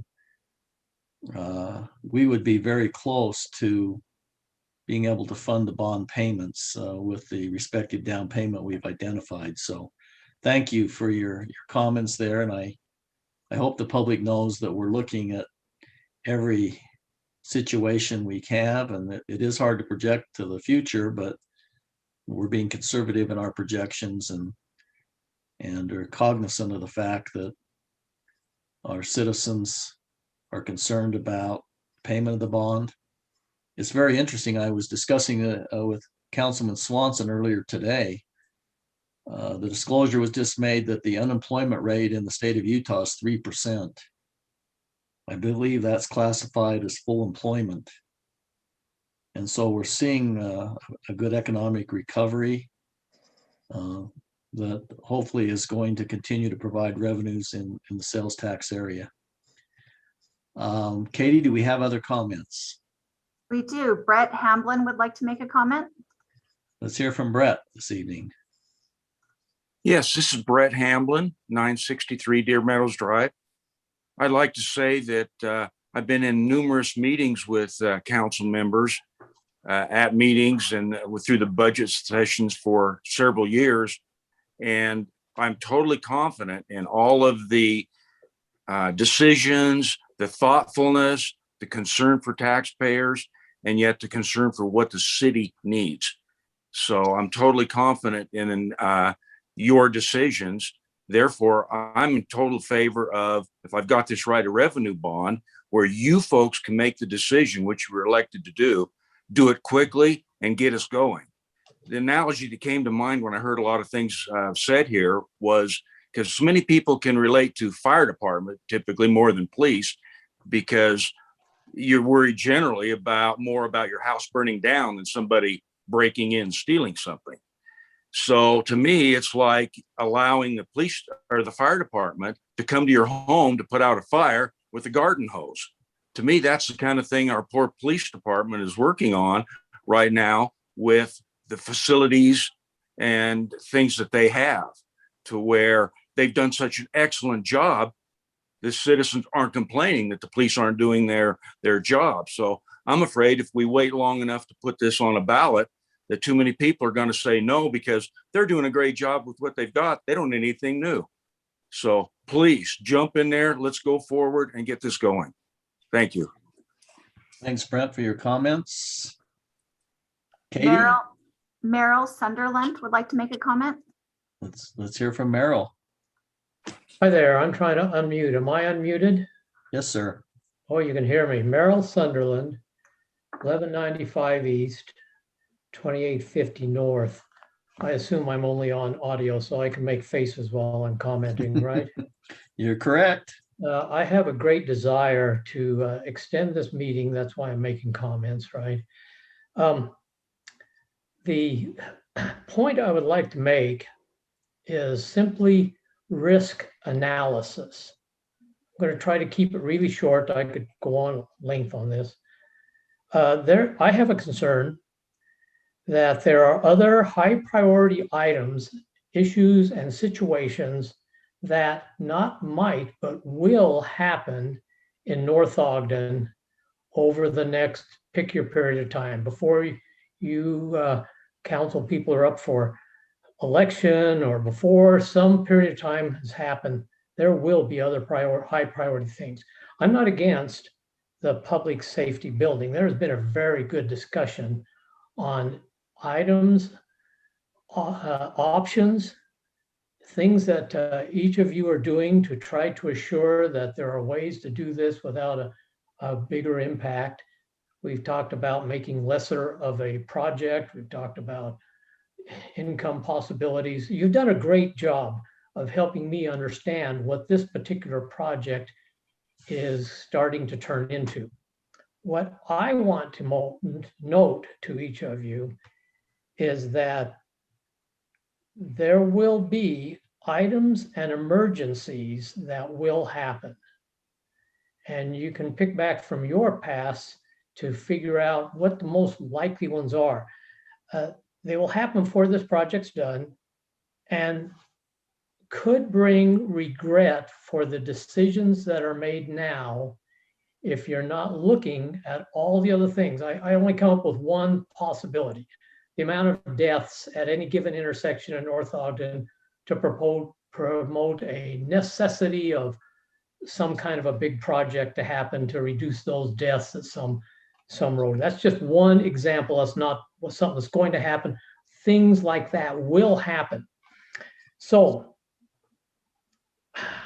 there are ways to identify most of the risks and categorize them with a plan for the most likely things that are going to be coming up, things that will cause grief, and plan for what to do against them. And this is put into perspective of the amount of money you're putting towards this project, this particular public safety building project, and all the other things that you are responsible for in North Ogden. And I thought I'd just bring that up. I have spent significant time in that kind of evaluations, and thank you very much for your work. Thank you, Merrill. And just a brief response. That's why we put a floor on the amount of money we need to have for unanticipated expenditures.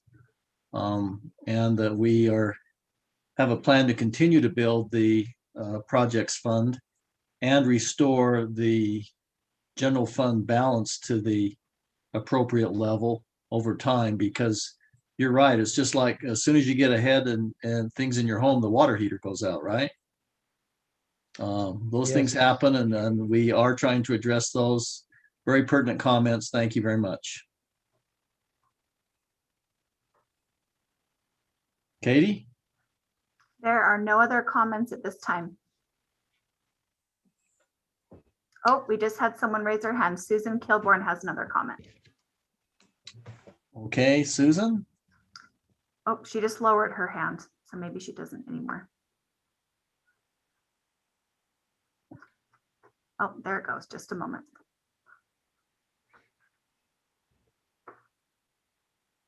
Sorry, I'm multitasking around here. I just have one more thing I want to say seriously, and that is we need to think about what's important to us right now. What do we need right now? I live in Lakeview Heights. There are proposed 600 plus housing going up above where I live. I've lived here, my husband and I, for 30 years.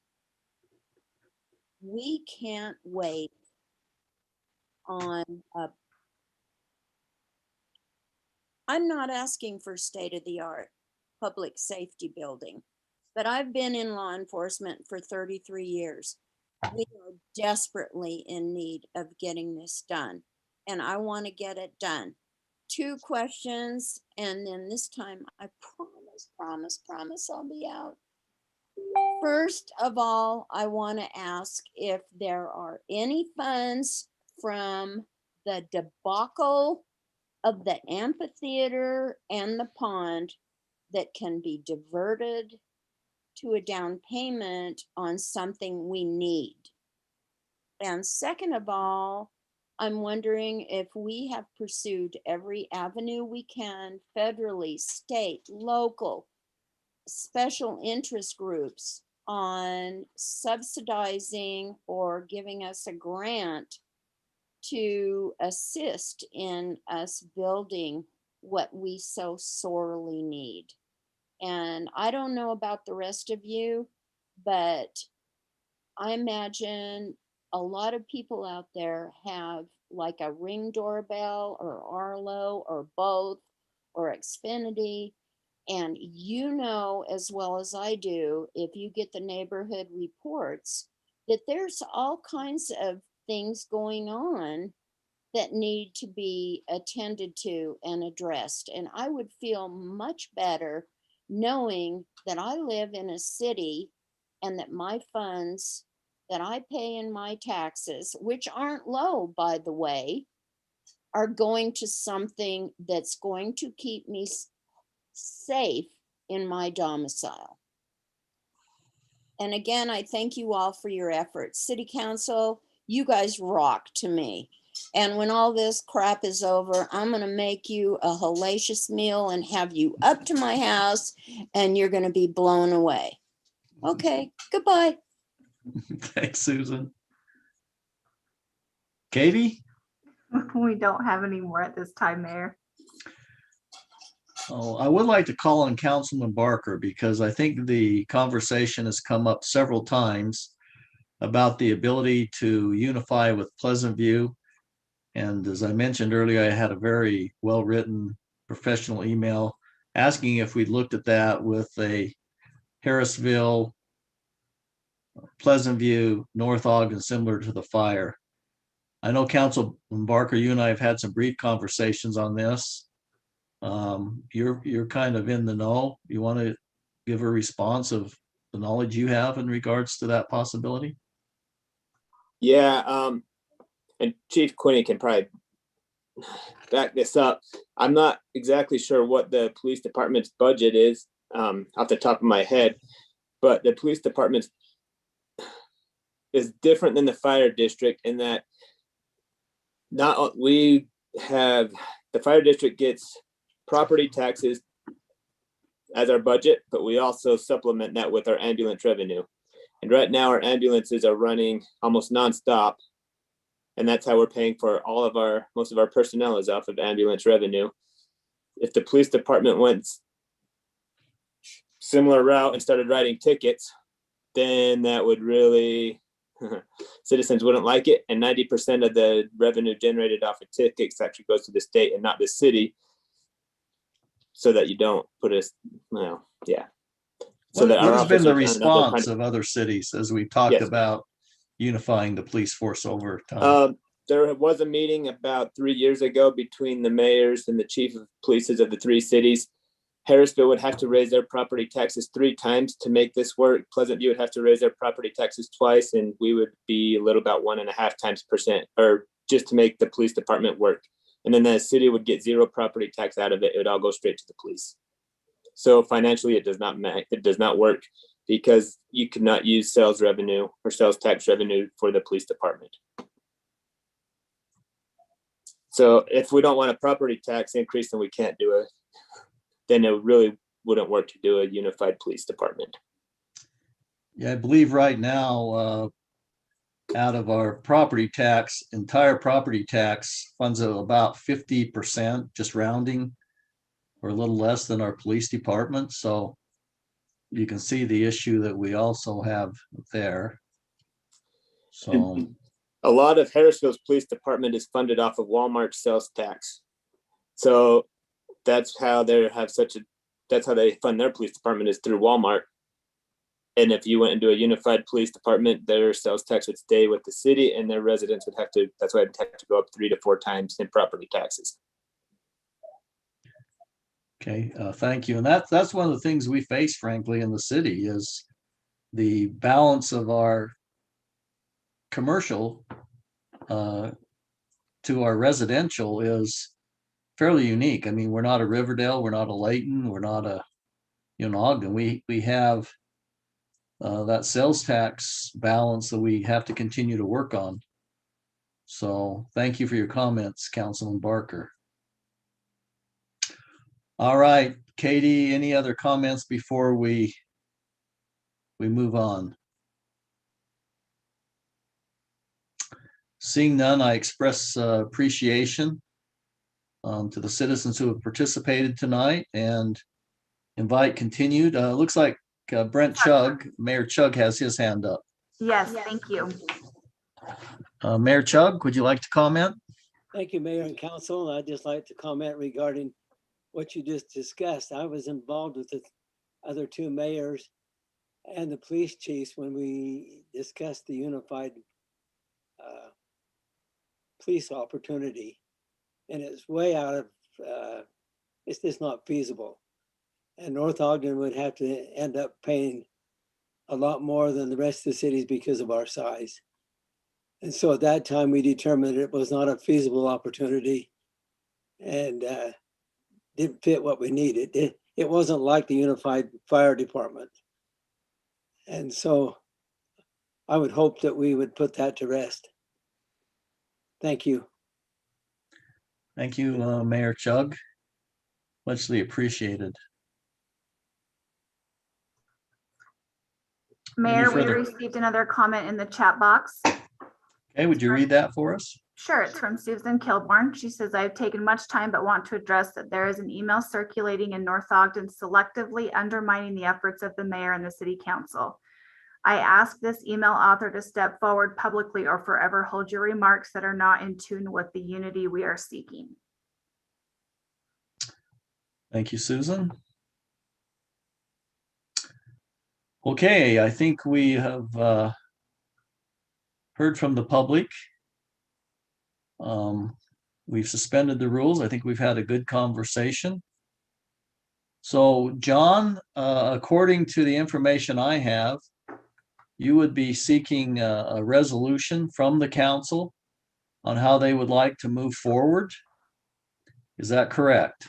Correct. So at this point, it would be a motion on what the council would like to do. If the motion is in favor of moving forward with bonding in one way or another, it'd be good to identify if it's a revenue bond or the general obligation. And then that would allow us to start the process of engaging a bond counsel to lock in an interest rate and move the process forward. Okay, and just one other thing. The first thing we had to do is to get property to build on if we move forward. And I think John and myself had a meeting today, and I think we are in a position that we would have the land to build on as outlined in the initial drawings. So I think that has been resolved. So John, would you be kind enough to state what you need in the motion as I seek that from the council? Yes, so it'd be a motion to approve a motion to approve moving forward with the public safety project and utilizing either general obligation or revenue bond, pick one of the two. And that would allow us to then start the process of engaging bond counsel and bringing back the public hearings and resolutions, the written resolutions that the council would need to approve. Okay, thank you, John. Just one question. We've been criticized historically for asking for comments from citizens and then not digesting those. I think we've had some pretty positive comments. We've had some suggestions. What is the council's desire? Have they heard anything this evening that they feel like would be worth digesting before we move forward at the next council meeting?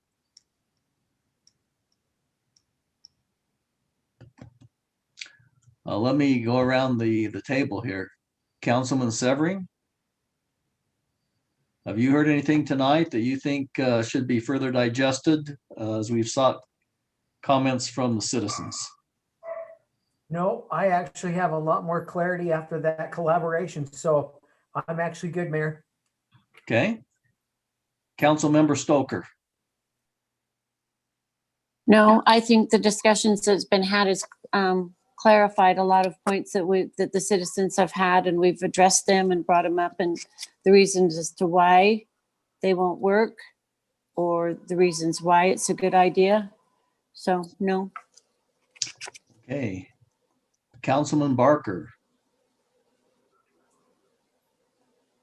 I think we answered a lot of the questions. The main question is we don't want to do a tax increase, and we've come out and said that through yours and Councilman Swanson and our staff's efforts, we were able to make the bond payment without raising taxes right now. We can't guarantee what will happen in the future, but right now I think we'll be good. So I think we're doing good at alleviating a lot of the concerns. And the longer we push this off, the more it's going to cost the residents. Okay, and I just want to clarify, I think we're close to that. We still have a little bit of work to do. So I don't want to guarantee that, but that is our objective, that we're making good progress to accomplish. That would be our desire. But I don't want to say that's 100%. That's what we're working on. We're getting very close. There may be a necessity to do that. I know there's been a lot of talk about percentages. I made that comment early on because I've committed to transparency and I wanted the citizens to know what it could potentially cost. And I felt like knowing that we would get participation from the citizens. And I know that I probably made a mistake in that aspect because when percentages were used, for instance, my tax bill is like $3,000. 40% of $3,000 is $1,200. No one could afford that. The amount of money that goes to the city is about $230. So 40% of 230 is a lot different than 40% of 3,000. So I apologize if I created undue anxiety for any of our citizens. As I've always said, I'm not perfect. I'm learning as we go along and I'm doing the best I can. So hey, Mayor. Let's go.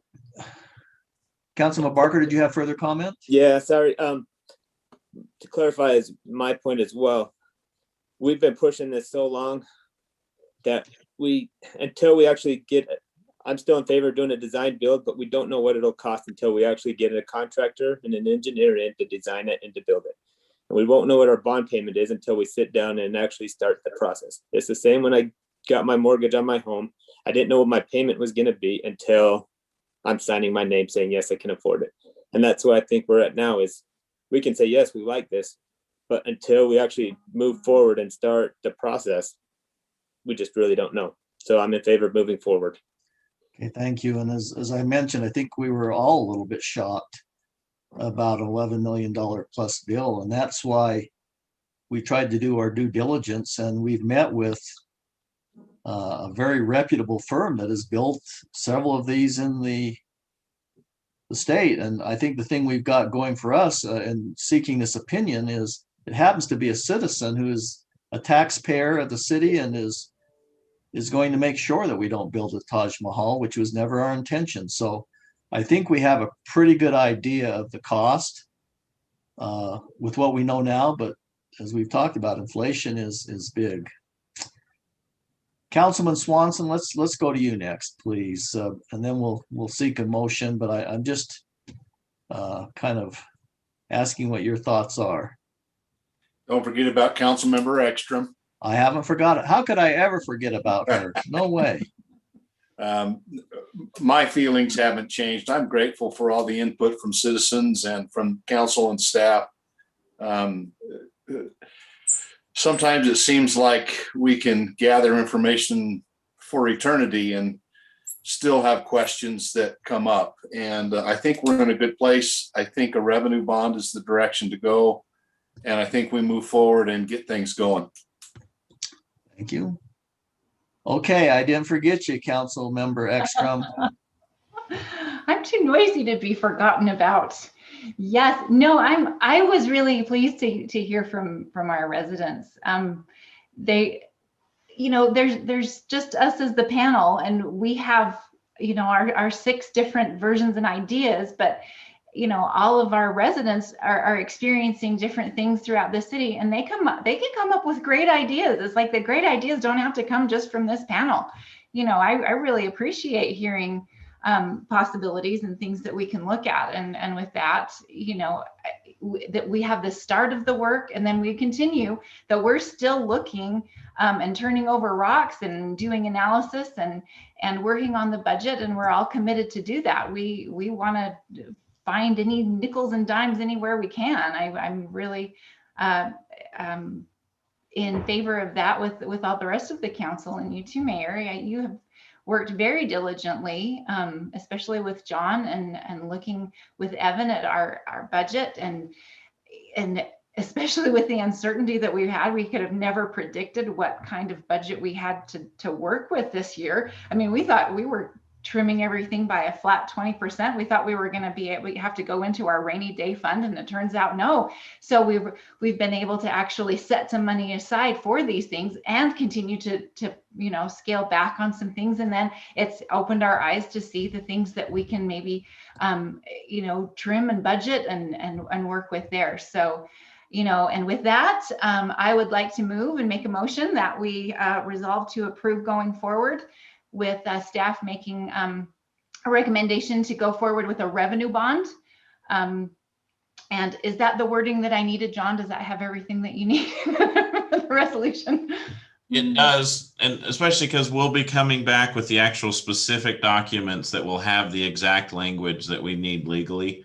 But that's enough to start the process for our purposes tonight. Okay. Okay, we have a motion from Council Member Ekstrom. Do we have a second to her motion? Second. I have a second from Council Member Swanson. Council, is there any further discussion before I call for a vote? And I'm going to ask for a roll call vote because this is a very important aspect of the city. And I guess, the mayor can kind of make the rules a little bit, right? Councilman Swanson? Mayor, I just want to suggest that we've had 2 residents tonight ask questions about any funds that are set aside for the pond that may be usable for this. I think that's a valid question to ask and to answer. And so as we go through the process, I don't believe that affects whether, the moving forward that we do now, but I do think we ought to find a detailed answer to that question and get back to them and let them know. Yeah, we will. I think, we will look at it. And as was mentioned, we're turning over every rock. Councilmember Stoker. Along that lines too, I think that it should be definitely stated and made understood that there is no obligation on that amphitheater, that any money is going to it or there is to put to the police station. What is what is right now at that amphitheater. There's no plans to right now or the funding to move forward with finishing some things. So I think that needs to be made clear also. Okay, thank you. And I have had discussions with certain members of the community and encourage them if they would like to proceed with some of the things that are needed there, that we seek private donations and private funds. So I think that is made clear. So thank you, Councilmember Stoker. All right, any further discussion? We have a motion and we have a second. I am now going to go through a roll call vote. I'm going to start with Councilmember Barker. Yes. I'm going to go to Councilmember Swanson. Yes. I'm going to go to Councilmember Severing. Based on 10 of 13 people today who voted that we should move forward and encourage the use of a revenue bond, I'm saying yes. Okay. Councilmember Ekstrom. Yes. And Councilmember Stoker, did I get you? Your vote? No, but yes. No, but yes. Okay. sounds unanimous that the council is recommending the city move forward with this project and seek to move towards a revenue bond. So that was a unanimous vote. Council member Severing could maybe, if I asked him to expand on the discussion I had with him about courage and our obligation as a council.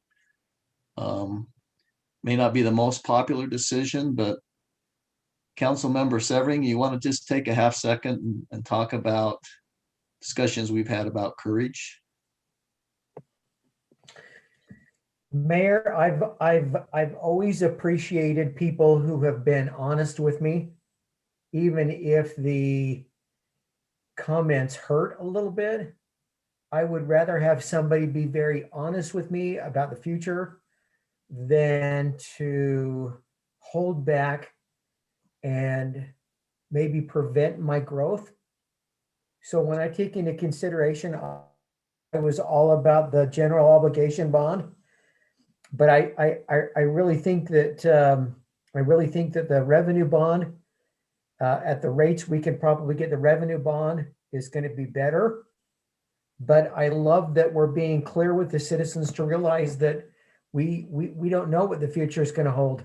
And it may be that we need to raise taxes sometime in the future, property taxes, to do this. But I prefer the honesty rather than maybe fudging the truth and finding ourselves in a negative situation. So if that takes courage, I think we all need that kind of courage. Thank you. All right. Well, I think we don't need a motion to go back to the rules, do we, Councilman Swanson? We can just go back. All right. Now that the mayor has suspended the rules, he's reinstating the rules. And so we'll move on to item 7 on our agenda, I believe, which is a discussion or action on resolution 04-2021, addressing city council rules of procedure. John, who will be leading that discussion this evening? Is that you or Katie? It'll be me. Katie is the one who put the resolution together and everything. But she asked that I present it since it deals a little with some legal mumbo jumbo, let's call it that. Okay. This is basically bringing back something the council had requested recently, dealing with whether or not residents are required to provide their name and address. It is not a state rule that required the address. It was a city rule that's found in these rules and procedures. And so what we've done, or what Katie has done as we've talked about it, is to go through and find all the references to address that are just tied to public comments and eliminated it so that they just have to say their name and their city. And then with public hearings, which are usually the heightened area of, or the heightened realm of discussion, they are still required to share their address so that the council has the ability, or to be aware of maybe proximity to the project or proximity to a rezone. And so that's the change the council requested, and the change that is in this resolution. It technically, because of the way it's written, it's repealing the original resolution, which was 6/2014, and replacing it with this one. Those are the only changes in this version of the resolution, as I'm sure you have all seen in your review. So. Okay, John, anything else? Nope, that's it, Mayor. All right. Council, any questions of Mr. Call? Seeing none, then I would look for a motion to approve resolution 04-2021, which is a change in the city council rules of procedure. Do we have a motion to adopt that resolution? Mayor? Yes, Councilman Severing. I would move that we approve 04-2021, approving appropriate changes to the city council protocol. Thank you. Do we have a second to Council Member Severing's motion? I'll second. I have a second by Council Member Ekstrom. Council, are there any further discussions or questions? There appears to be none, so we'll do a roll call vote since this is a resolution. Let's start with Council Member Ekstrom. Yes. Council Member Swanson. Yes. Council Member Barker. Yes. Council Member Stoker. Yes. And I think Council Member Severing. Yes. Motion passes unanimously. We'll move now on to discussion of under action on the Majors Mini Farm subdivision. The presenter will be Brandon Bell, our associate planner. And just for my interest, maybe somebody could help me understand. This seems to be quite a long process for this citizen. I'm just wondering why it's been so long, and I'm sure there's a legitimate reason, but as you know, I'm really kind of focused on customer service. So Brandon, maybe you could help me understand a little bit on this. So let's turn the time over to you, Brandon, and thanks for your work on this. We need to promote Brandon to a panelist, I think, so he can address us. So. And he is just it's just there under Brandon, Katie. Brandon, okay, thank you. So And Brandon, while you're preparing to address us, I in no way, I'm trying to be critical. I'm just curious on this particular situation. So maybe you could help me understand. Sure. I'll just go ahead and answer that question right off the bat since you've asked it. We processed the application as quickly as we received it. We received it about a month ago. And then we were ready to put it on the agenda, and then it came to our attention that there was a public hearing requirement. But other than that, we didn't receive the application until sometime in mid-February, and had everything taken care of, and then had to pull it off for a requirement for a public hearing. And then, but we processed it at the first planning commission meeting that was available, as well as and then that was just last Thursday, or excuse me, Wednesday, the 17th. And then we made sure it got on the next council meeting. Okay, good work, Brandon. Thank you for letting me know. Appreciate it. All right, why don't you proceed with your presentation, Brandon? So this is regarding it, to add a little more detail to what's on the agenda. This is specifically for a special exception request. It's an administrative application. The special exception request is to extend the cul-de-sac length for Majors Mini Farm subdivision located at approximately 100 West and 3050 North.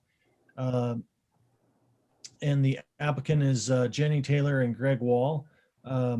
There is a decision, the project area for this subdivision is 1.788 acres. The location is at approximately 100 West and 3050 North. And although this is the end of the report, I'm going to just cover one fact now, which is that this is not actually considering any approval of the subdivision itself. It's for one aspect related to the subdivision, which is just a special exception request to allow a longer cul-de-sac length given certain conditions. We have a decision type statement for administrative decisions. I'll go ahead and read this to provide context for the decision that you'll be considering. When the city council is acting as a land use authority, it is acting in an administrative capacity and has a narrow degree of discretion. Examples of administrative applications are conditional use permits, design reviews, and subdivisions. Administrative applications must be approved by the Planning Commission if the application demonstrates compliance with the approval criteria. The applicant has submitted an application for a 4-lot subdivision. That subdivision is located in an infill environment. And Katie, if you could actually pull up Exhibit E, if you have it available, it's the Exhibit C, which is a preliminary version of the subdivision plat. That'll help give you an understanding of what's being requested here. One of our city ordinances specifies that the maximum length of cul-de-sacs is 600 feet, measured from the center of the cul-de-sac bulb to the center of the intersection of the connecting street. An applicant, however, may apply for an increased cul-de-sac length per our special exception ordinance. And the applicant is therefore requesting that special exception. There are a number of criteria which are required to be met in order to obtain that special exception. You'll see that in, I think, the second page of the report. There's 6 of them. I'm not going to read them all together, because what I'll do is I'll read them one at a time and then make a brief staff comment on each of them. However, I would note that according to our ordinance regarding special exceptions, all of the above, all the criteria that are that I'll go through, all 6 of them need to have been determined to have been met in order to qualify for a special exception. In addition to that, the city council may require such conditions that they believe in their judgment will secure the objectives or requirements of these regulations and any conditions relevant to the approval of the special exception. So the first standard is that the maximum cul-de-sac length with a special exception is 750 feet. So the standard maximum length is 600 feet, but even with a special exception, if it's approved, the maximum permitted is 750 feet. Staff comment on this is that the city engineers measured the cul-de-sac length at 647.47 feet. If the subdivision is not granted the exception, the design of the cul-de-sac will be need to be reduced by about that 48 feet. On a related note, the applicant has indicated that the cul-de-sac length may change slightly in the final subdivision design.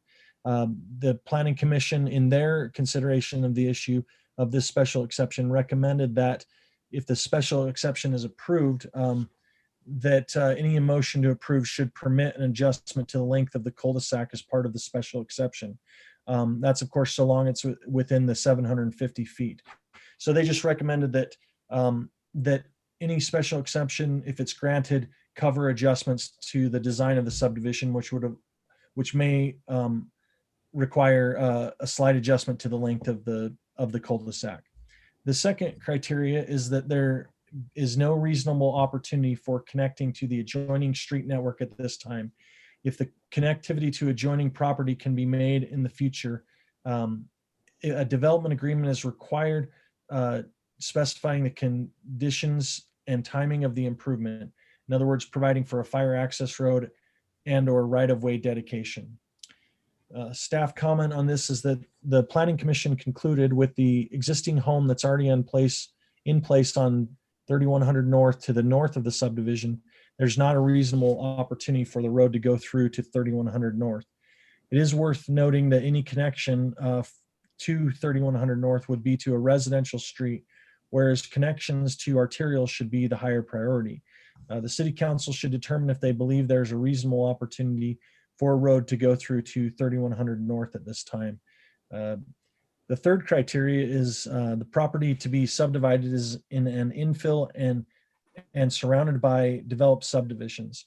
Staff comment on this is that the Planning Commission determined that the application meet this requirement.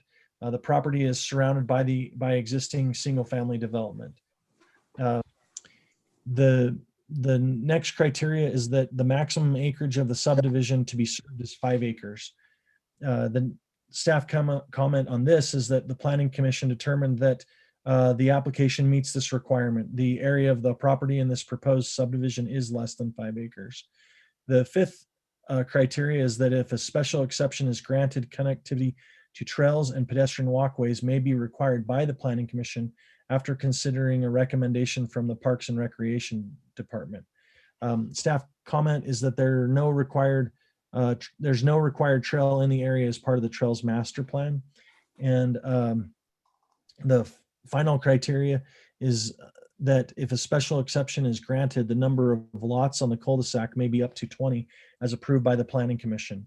And staff comment is that the application proposes far less than 20 lots. Again, as I mentioned before reviewing the criteria, the city council may require such conditions as will, in its judgment, secure the objectives of the standards or requirements of these regulations. And staff comment on this portion of our ordinance is that the only condition that Planning Commission included in their recommendation to the council was to permit adjustment to the length of the cul-de-sac as part of the special exception within the limits permitted by the special exception ordinance, and that the city council should determine if there are any conditions that they believe will secure the objectives of the special exception regulations. I'd also make one comment before I give a couple of final thoughts. We do have one of our planning commissioners participating in the Zoom meeting with us tonight. Because this was processed so quickly after the planning commission meeting, we asked one of our planning commissioners to attend. So Commissioner Brandon Mason is participating in the Zoom meeting tonight and is available for comment on the reasoning and thoughts of the council to represent those, or excuse me, of the commission and represent those thoughts to the council. A summary of the considerations that the council may want to consider and ask are: does the proposed application meet the requirements of the applicable subdivision and zoning ordinances? Does the special exception request comply with the proposed special exception code? Again, the subdivision that this relates to was previously granted preliminary approval. It's up to be considered for final approval at the next meeting, and comments relating to the subdivision generally were given at those prior meetings. The Planning Commission reviewed the above criteria and recommended unanimously the approval of a special exception regarding cul-de-sac length for the Majors Mini Farm subdivision. They also included as part of their recommendation that any approval of a special exception include any adjustments to the length of the cul-de-sac in the final subdivision design, so long as it's within that maximum length for a cul-de-sac with a special exception. I think that covers my comments, I guess, except just to say that, if there is a motion made to approve, that staff and planning commission have both recommended that that include allowing adjustments to the length of the cul-de-sac within the allowed length for the final subdivision design. And I think that covers everything that I have to share with you. Are there questions for myself? Council, any questions for Brandon? I would like to hear from the applicant. Brandon, thank you for your good work on this. Mayor. Appreciate it. Yes, Councilman Swanson.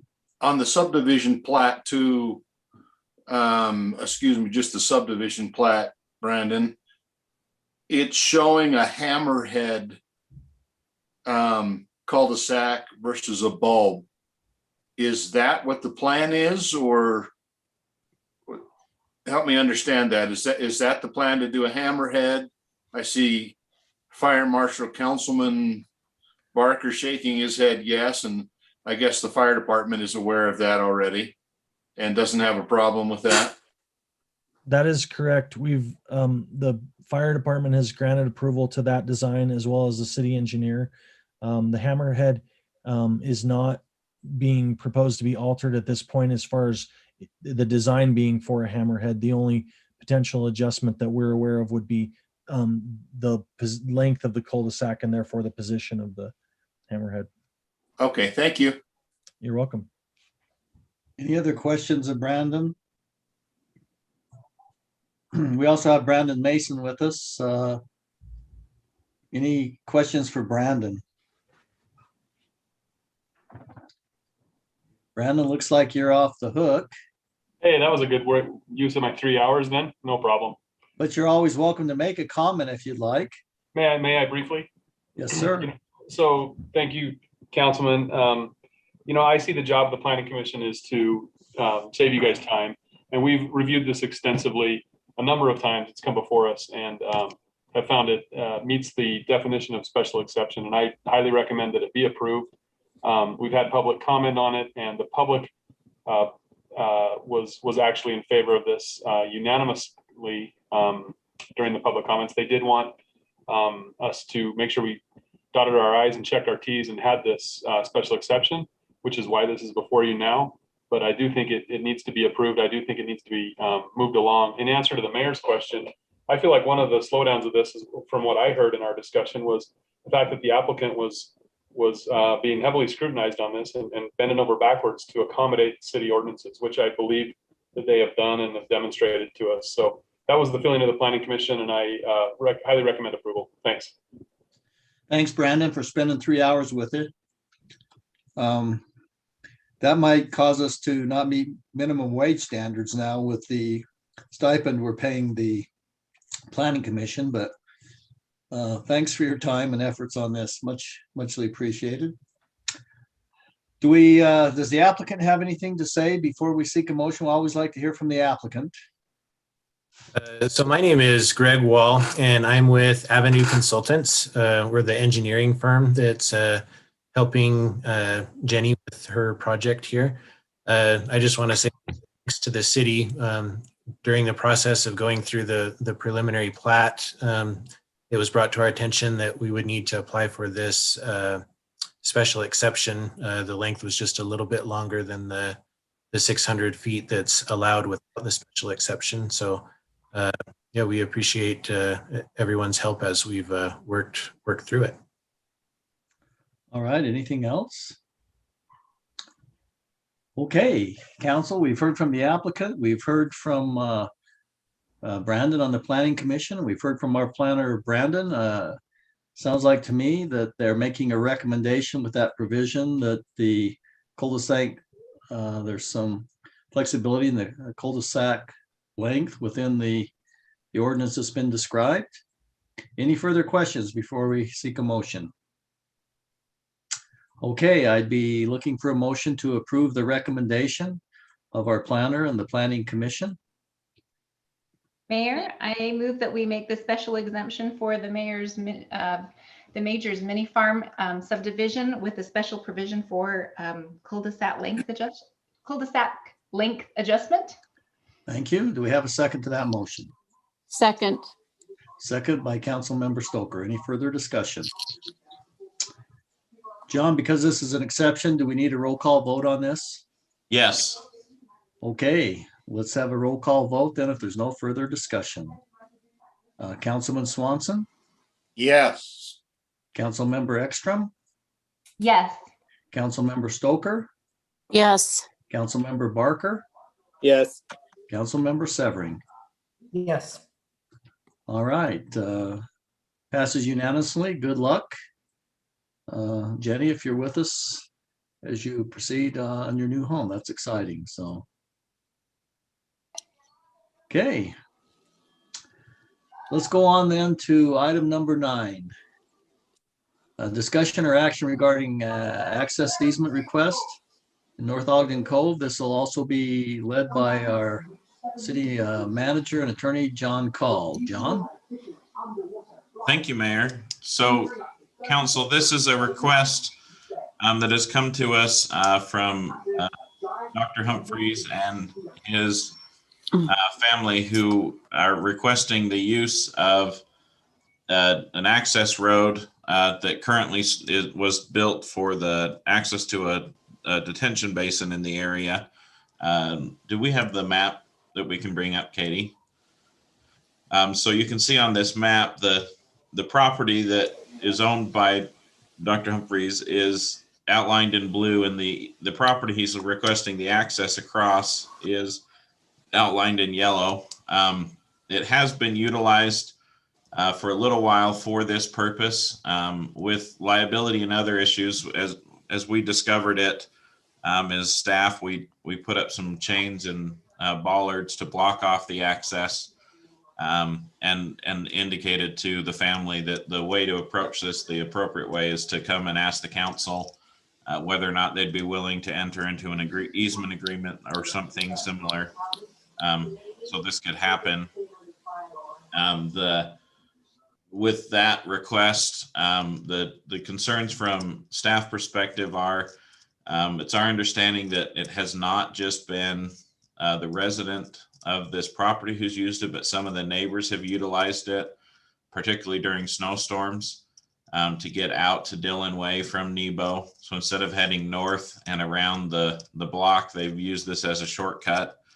That's somewhat problematic because the road was not, or the little asphalt trail was not designed to handle that type of traffic, and especially not two-way traffic. And then another issue is that, as you can see on this map, there are two individual lots to the north and south of this pathway. And there's some concerns that allowing for a long-term access would maybe cause some issues there. It's hard to see from this picture, but there will eventually be a connection from where Mountain Road will connect into Nebo Avenue and provide a secondary access to Nebo. So some of those concerns would be short-lived. But I do know that Dr. Humphreys is here, and I'm sure would like to provide some comments and answer some questions. And then if the council was agreeable to moving forward with this type of an approach, the ideal thing would be either a straw poll at this meeting or even a formal motion that would like to move forward with it. And then we would do a public hearing like we did with past similar requests and allow the public to comment and then formalize the agreement in some sort of a written form. But that's my presentation. If you have any questions for me, I do know that Dr. Humphreys would be interested in providing some comments as well. I don't know if there are any questions other than I don't think that, certainly not a two-way road is that a concern. That has never been a concern. There's been very little traffic on it. We have used it for quite some time, for several years. When the cove was first designed, it was designed with lots of common area. The early maps show that that access, that easement as common area, and perhaps as the cove has been more and more adopted into North Ogden, and it was determined not to use it as a, I don't know the term here, as more of a private subdivision, that perhaps North Ogden has gained more and more control of the use of the common areas. That road does indeed go to a small detention pond that on this map is shown to the north above the road. We're unaware of any problems that have ever arisen from the use of that. Of anyone who's had concerns, we certainly would be interested if there are concerns. We certainly want to be good neighbors. The lot to the north and the lot to the south of that road, when they're built on, certainly you bring up a valid point as far as the neighbors there having concerns about the road that we would need to talk to them and address. Although they may appreciate that as an access into their backyards as well. I don't know. We just have not seen a problem with this, and we're surprised when the North Ogden chose to block it. So we are asking to allow us to continue to use it.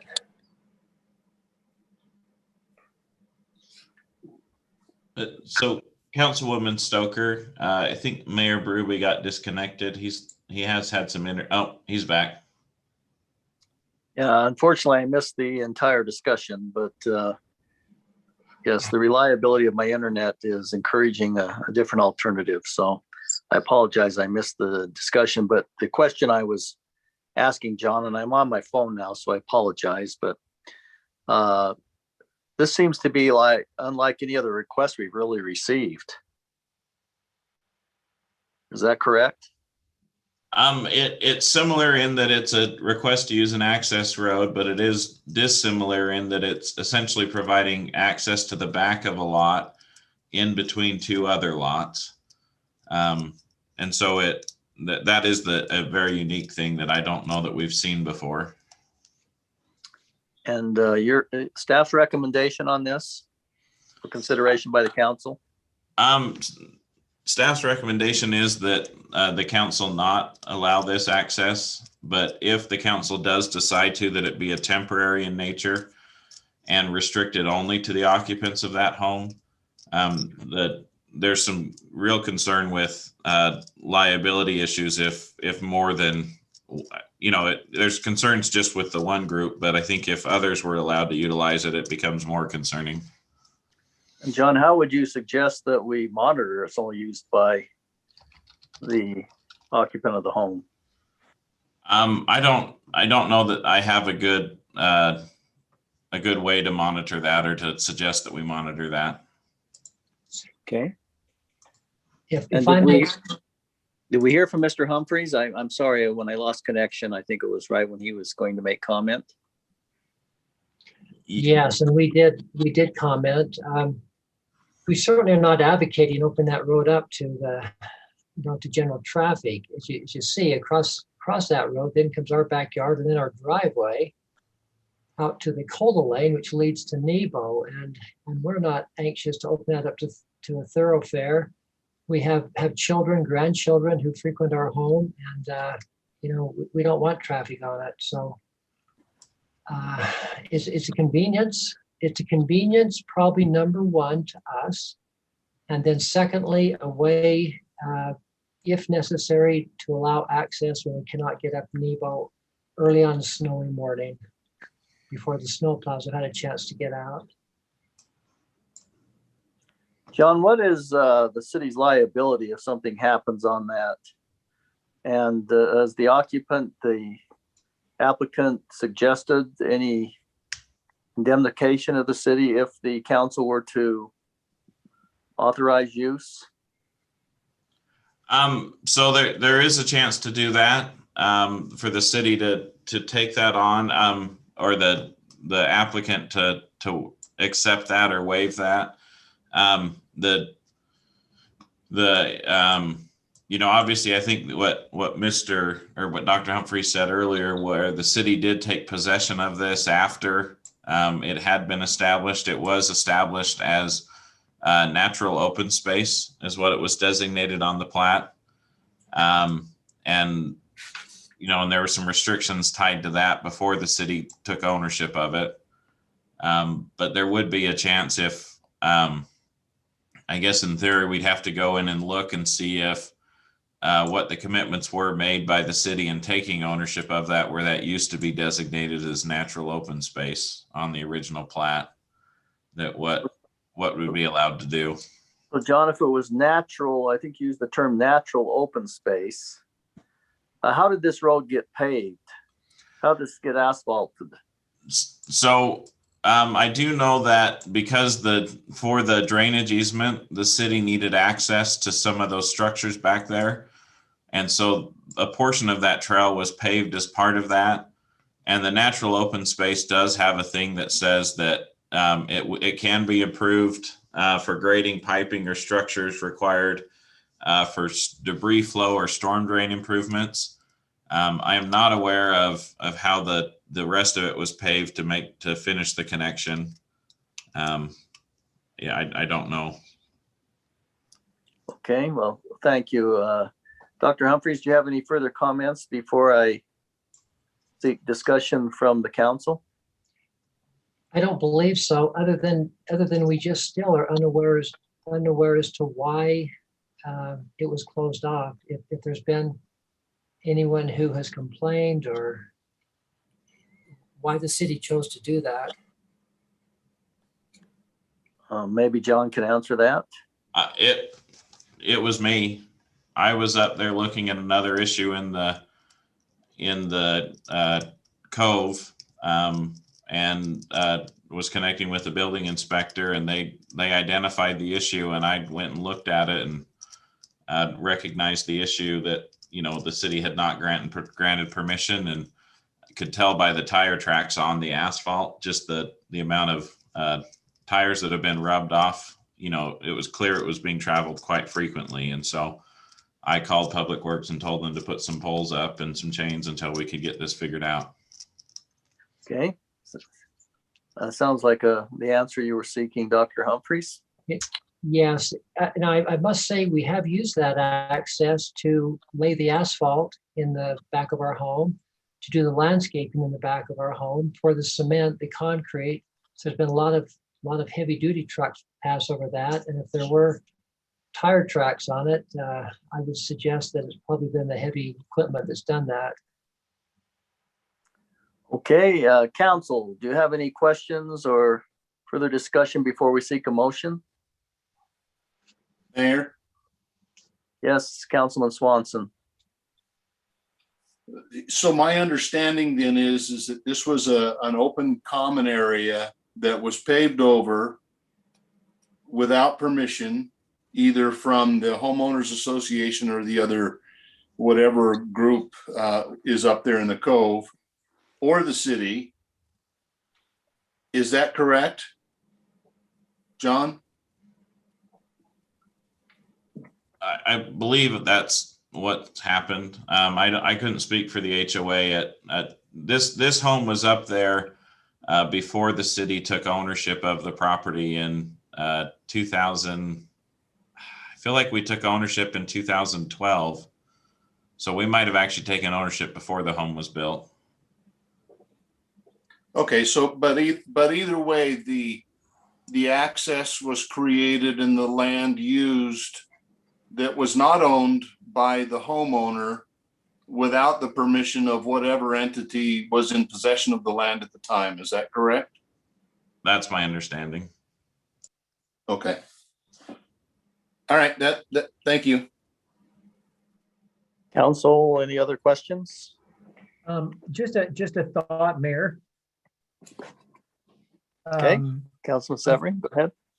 I think we need to take into consideration that even though this may be a bit dissimilar to other easements we've granted up in the cove, we do have a precedence of making those approvals. And so I think if we can come to a mutual agreement between the city and with the Humphreys, that we look at permitting this use. Yeah, Councilman Severing, I have a question. It seems like all the others came and asked for an easement, not one that was discovered already in place. Would that be a correct assumption that these easements were sought to be utilized and not asking permission after it was done? I think there is a substantial difference in that. I think that had the Humphreys known that there was a need for them to ask, they would have asked. That's a good point. I'm just, go ahead.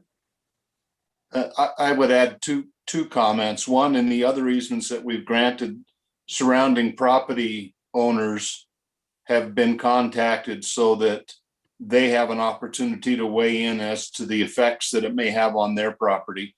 Lot 3798 and lot 962 are not owned by an individual yet, and so they will not have the opportunity to chime in on whether or not this access is either beneficial or detrimental to the way that they want to use their property. I'd also add that it would seem fairly obvious to any landowner that paving over and using a piece of land that is not within the boundaries of the land that you own would require permission from somebody. That you can't just go pave it over and then start using it as an access. You know it's not your property. You know, you may not know whose it is, but you do know that it isn't yours. And common sense to me says I can't go pave on a piece of property and use it as a private access simply because I don't know who the owner is So I'm recommending that we do not approve this. Okay, council, any other comments? So I guess I'm unclear. Did the Humphreys pave this over, or did North Ogden City pave it over as access to the easement back there? So the original development paved about to this point where the little red marker is. Okay. And then the remainder of this was paved. It looks to me about the same time the asphalt was poured in the back of the home. Okay. Yeah, that as soon as we started talking about this mending wall from Robert Frost popped into my head of good fences make good neighbors. Somehow I think, you know, maybe in the future when those other two lots are developed, then, you know, maybe they can get together with their neighbors and discuss whether or not that would be mutually beneficial. But I think until then, I think we better just let it be. That's what I something about that just says to me we'd be better off just having the city have its access that it needs, and not. Plus, I think it opens up, just as happened, his neighbors are going to start using his driveway and going down that way too. I just see a lot of potential issues with this particular one. I think the other ones that have been granted were were dissimilar enough, and you know, that this is a different case here.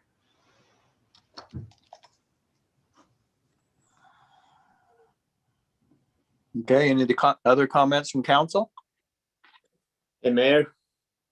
Councilman Barker? I'm still not decided on this, but looking at this, in my experience working with planning commission and development, doesn't our city have a standard that says you're not allowed to have a double frontage lot? And isn't this considered double frontage? That is a standard. We discourage double fronted lots. We wouldn't consider this a double fronted lot unless this easement became permanent and exclusive, if that makes sense. It does. So if we were going to accept it, we'd have to give them a variance. Am I correct in my understanding? I do think that's the reason, that it's the alleyway between the two lots that it would create that I think would be in line. Our code doesn't outright prohibit it. It just strongly discourages them. So John, is there, you know, I'm always one to see if we can come up with, to make something work. I guess the problem I see here potentially is that we discourage it, but once we allow it, then that becomes almost the norm, because what is our, how would we say to others that you can't have this type of variance? And once again, I'm for one trying to accommodate, make things work. This does look a little bit unusual, but how would we, just curious, if we're saying that's really our preference, but we make exceptions, what prevents exception after exception, I guess? It ties back to what Councilman Severing said. You know, every time we allow something to happen, it makes it more likely that we would grant a similar exception in the future. I do think it's not an easy decision. And that's why I think that, you know, the second comment, or my second recommendation was if the consideration was to do it and allow for it, that it not be permanent, there be some sort of an end date, because of just the long-term effect of giving an exclusive right in perpetuity. Who owns those two lots, John? Do we know if they were to say, hey, I'm okay with it? Who owns those lots? One is owned by the Cummings, and the other one is owned by the West Side Developments, which is the original developer. or the one who bought the development when it went bankrupt in the 2000s. I'm assuming that's the Marriott Group. Yes.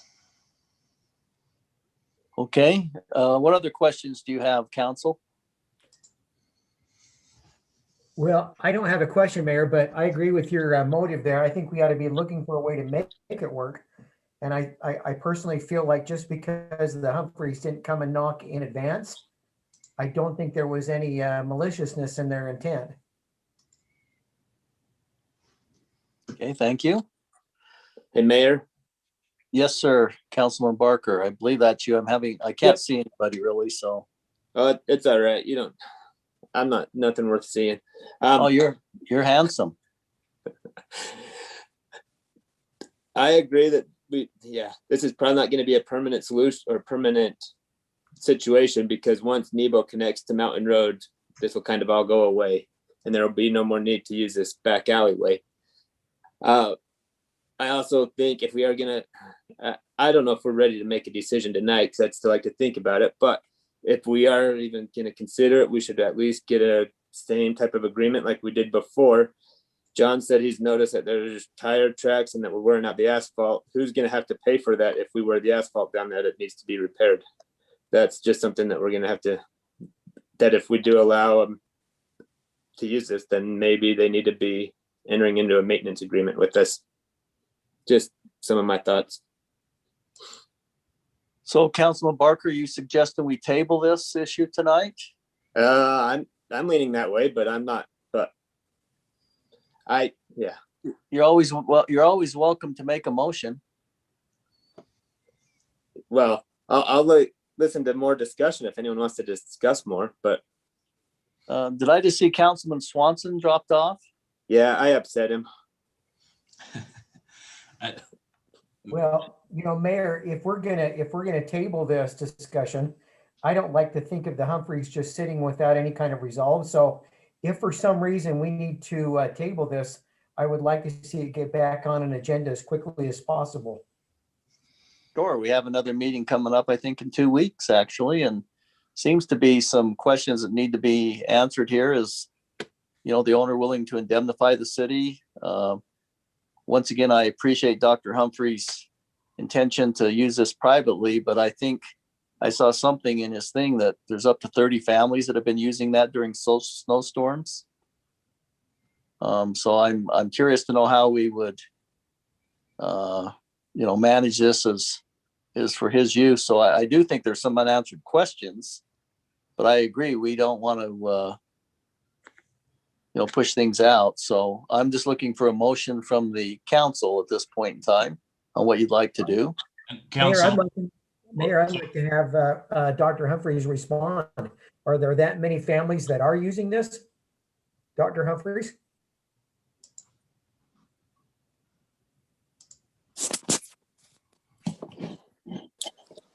Sorry about that. I'm back.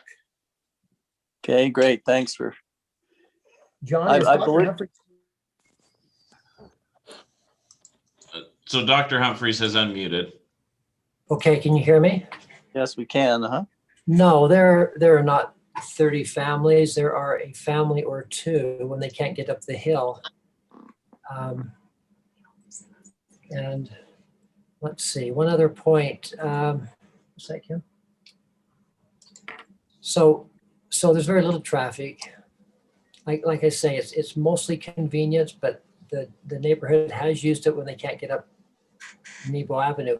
The city does a great job of keeping the roads clear, and we appreciate that. It's just the early morning travelers sometimes can't get up the hill. And as far as the traffic goes, you talk about the asphalt being worn. I would appreciate you coming by, especially if you're going to table this, and just take a look. I've never noticed the asphalt being worn. We also, in a letter that I wrote to Mr. Call, made a point, I believe, about let's see.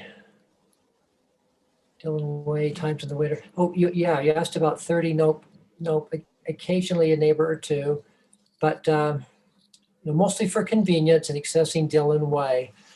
It's mostly for convenience for us. It takes about 2.5 minutes and a half mile to drive up and around, just up and around a steep road and down another steep road. We bought our home understanding that. We realize that. But from a safety standpoint, it certainly is safer to drive over the little back end than it is to go up and down the hill. So here again, we see where it has caused no problem, no harm, and we're just asking to be able to continue. John, I thought you discussed this, said you thought the usage was high. I think that probably the 30 is the number of lots on Nebo, between the top of Dillon, where Nebo and Dillon connect, and all the way down is probably where that number came from. Okay. Council, Mayor. Yes. I can't tell who this is. Is this Council Member Stoker? Or? It is. Okay. So in listening to this and the comments of the council and such, I keep thinking, why now? Why is this the city's problem?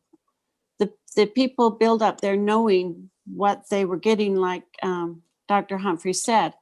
And, I don't see why we should table this, and I'm not in favor of, letting them continue to use this. Ignorance is sometimes no longer bliss. And they built knowing that there was a road to go up and a hill to go up and a hill to go down. And yes, snow conditions, I understand that very much. Probably more than anybody, because I've had 7 cars that would have been in my yard this winter. And I had one go through it again today, and there's no snow. So, that's my problem. I build on a corner. I haven't made it the city's problem. So I'm not in favor of tabling it or continuing the use of it. Okay, thanks for your comments. Is there a motion the council would like to make on this item? Mayor? Is that you, Councilman Swanson? Yes, I'll make a motion, and after I just clarify 3 salient points for me. The first is Dr. Humphreys knew that the land wasn't his. He didn't know whose it was, but he did know it wasn't his. There was no attempt made to find the owner, to ask for permission. Dr. Humphreys basically did as he pleased on land that he knew that wasn't his. And thirdly, we don't have the input from the other 2 property owners. The one to the north is owned by, it sounds like, an individual. The one to the south is still owned by the holding company and not an individual. And without their input, I would not be in favor of allowing access to this at all. So I'll make the motion that we deny the request for use of this piece of land as a private access to the backside of the home of Dr. Humphreys. Okay, we have a motion. Is there a second to Councilman Swanson's motion? Second. We have a motion and a second. Is there any further discussion? All right. Yes, is that you, Councilman Barker? Yeah, sorry, I'm just on my other computer here. I've got the GIS opened. I see a situation, if we keep allowing these, there's at least 5 or 6 more instances where there's these type of frontage roads or access roads that we'd be having to give permission to use. I know we did the one time, but I think that was extenuating circumstances, and just out of convenience is not a good reason, in my opinion. Okay. Any further comments? I'd like to take a roll call vote on this motion, so I know where everyone stands. Councilman Severing. No, I think it should be, I probably said wrong. Based on Councilman Swanson's, I would say, I guess I said it right. Yeah, I you're would say objecting no. to I the think the motion. Humphrey. Yep. Okay, thank you.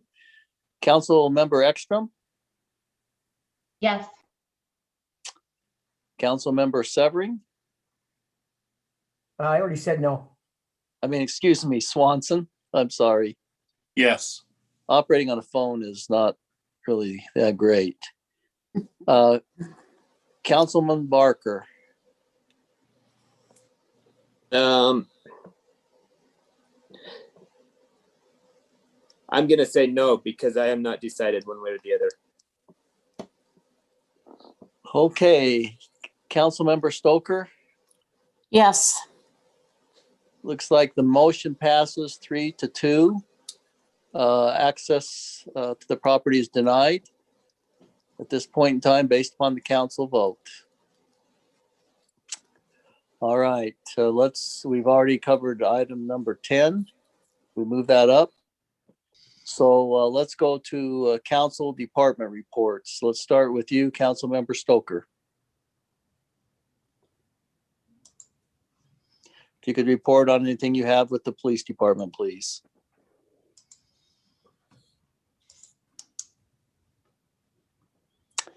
Hello, Councilmember Stoker, are you with us? Yes, I put myself on mute. Okay, all right. Now I'm back. Okay, I'm looking for my notes here, so let me find them. I do know that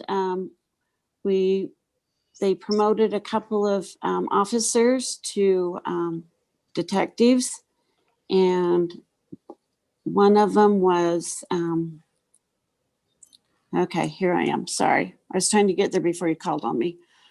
Sorry. And I'm sorry, I know I cannot ever remember how to say his name, but it's Officer Preston is his first name.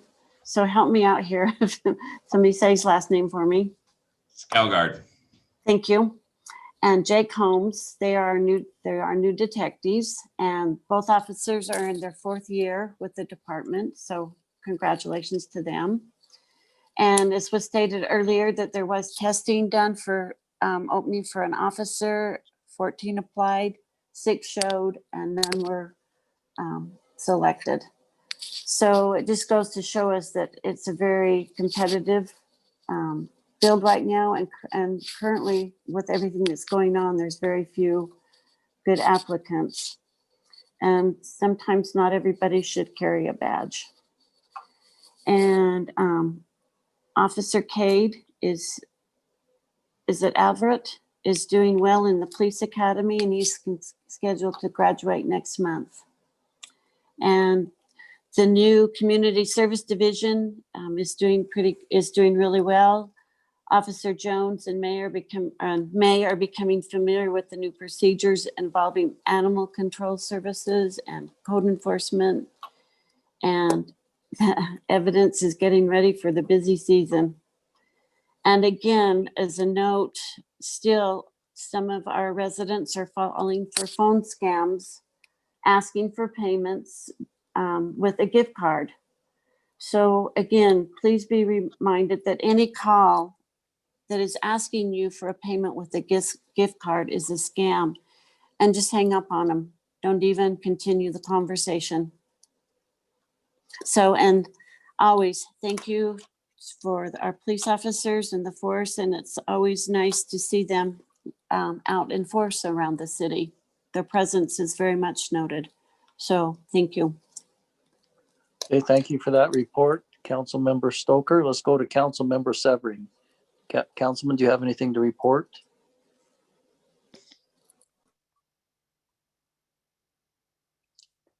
Hello, Councilman Severing, are you with us? Need to unmute. Sorry about that. Needed to unmute. Dave tells me that with the weather that we currently have, we're almost a month ahead of schedule on the expansion of 450. All the driveways, if you've driven by there recently, you see the driveways have been dug out. They're replacing the concrete. Yards are now in their final grade. The water line is made it up, clear up to 2800 North, the new water main. And the new within the next few weeks, they'll be installing the utilities. And power poles will begin being moved this next Thursday.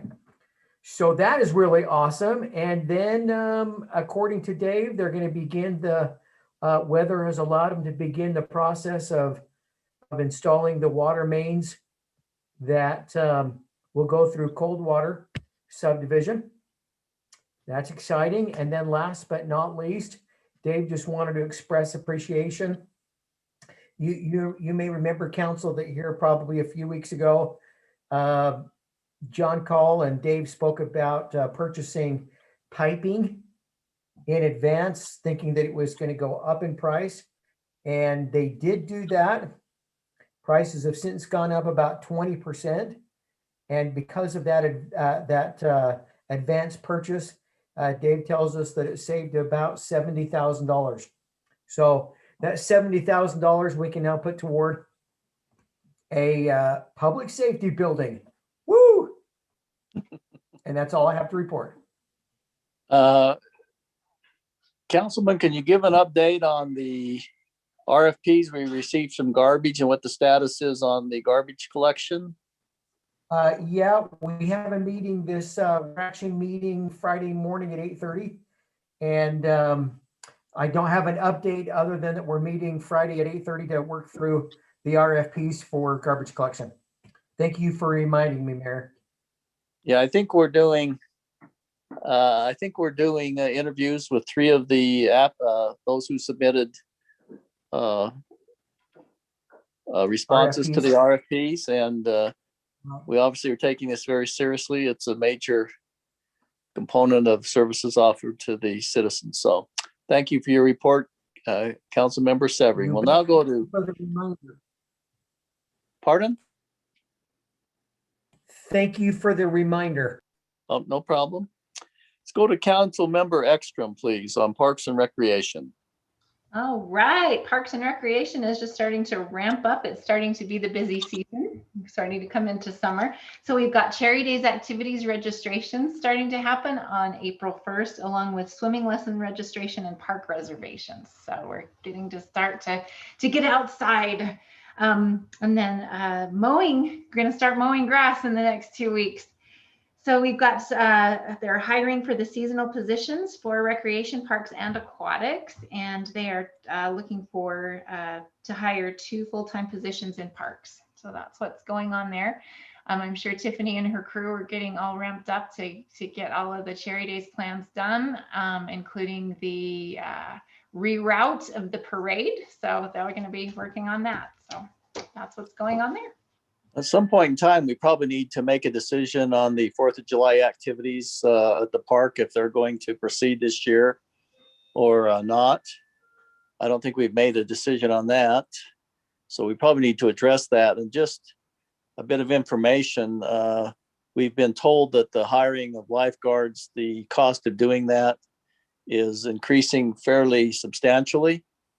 We need a plan to recover that in revenues. I don't think we are in a position to increase the amount out of the general fund that's going there. So if you would follow that closely, we need to cover the additional expense with revenues, whether that's additional reservations, swimming lessons, or an increase in the admission fee. But we've got to work towards reducing the amount that's coming out of the general fund, which I think this last year was $138,000. Plus the payment of the bond. So if you could follow that closely and come back with a plan on how we will deal with that while remaining competitive, it'd be muchly appreciated. Indeed. Thank you so much.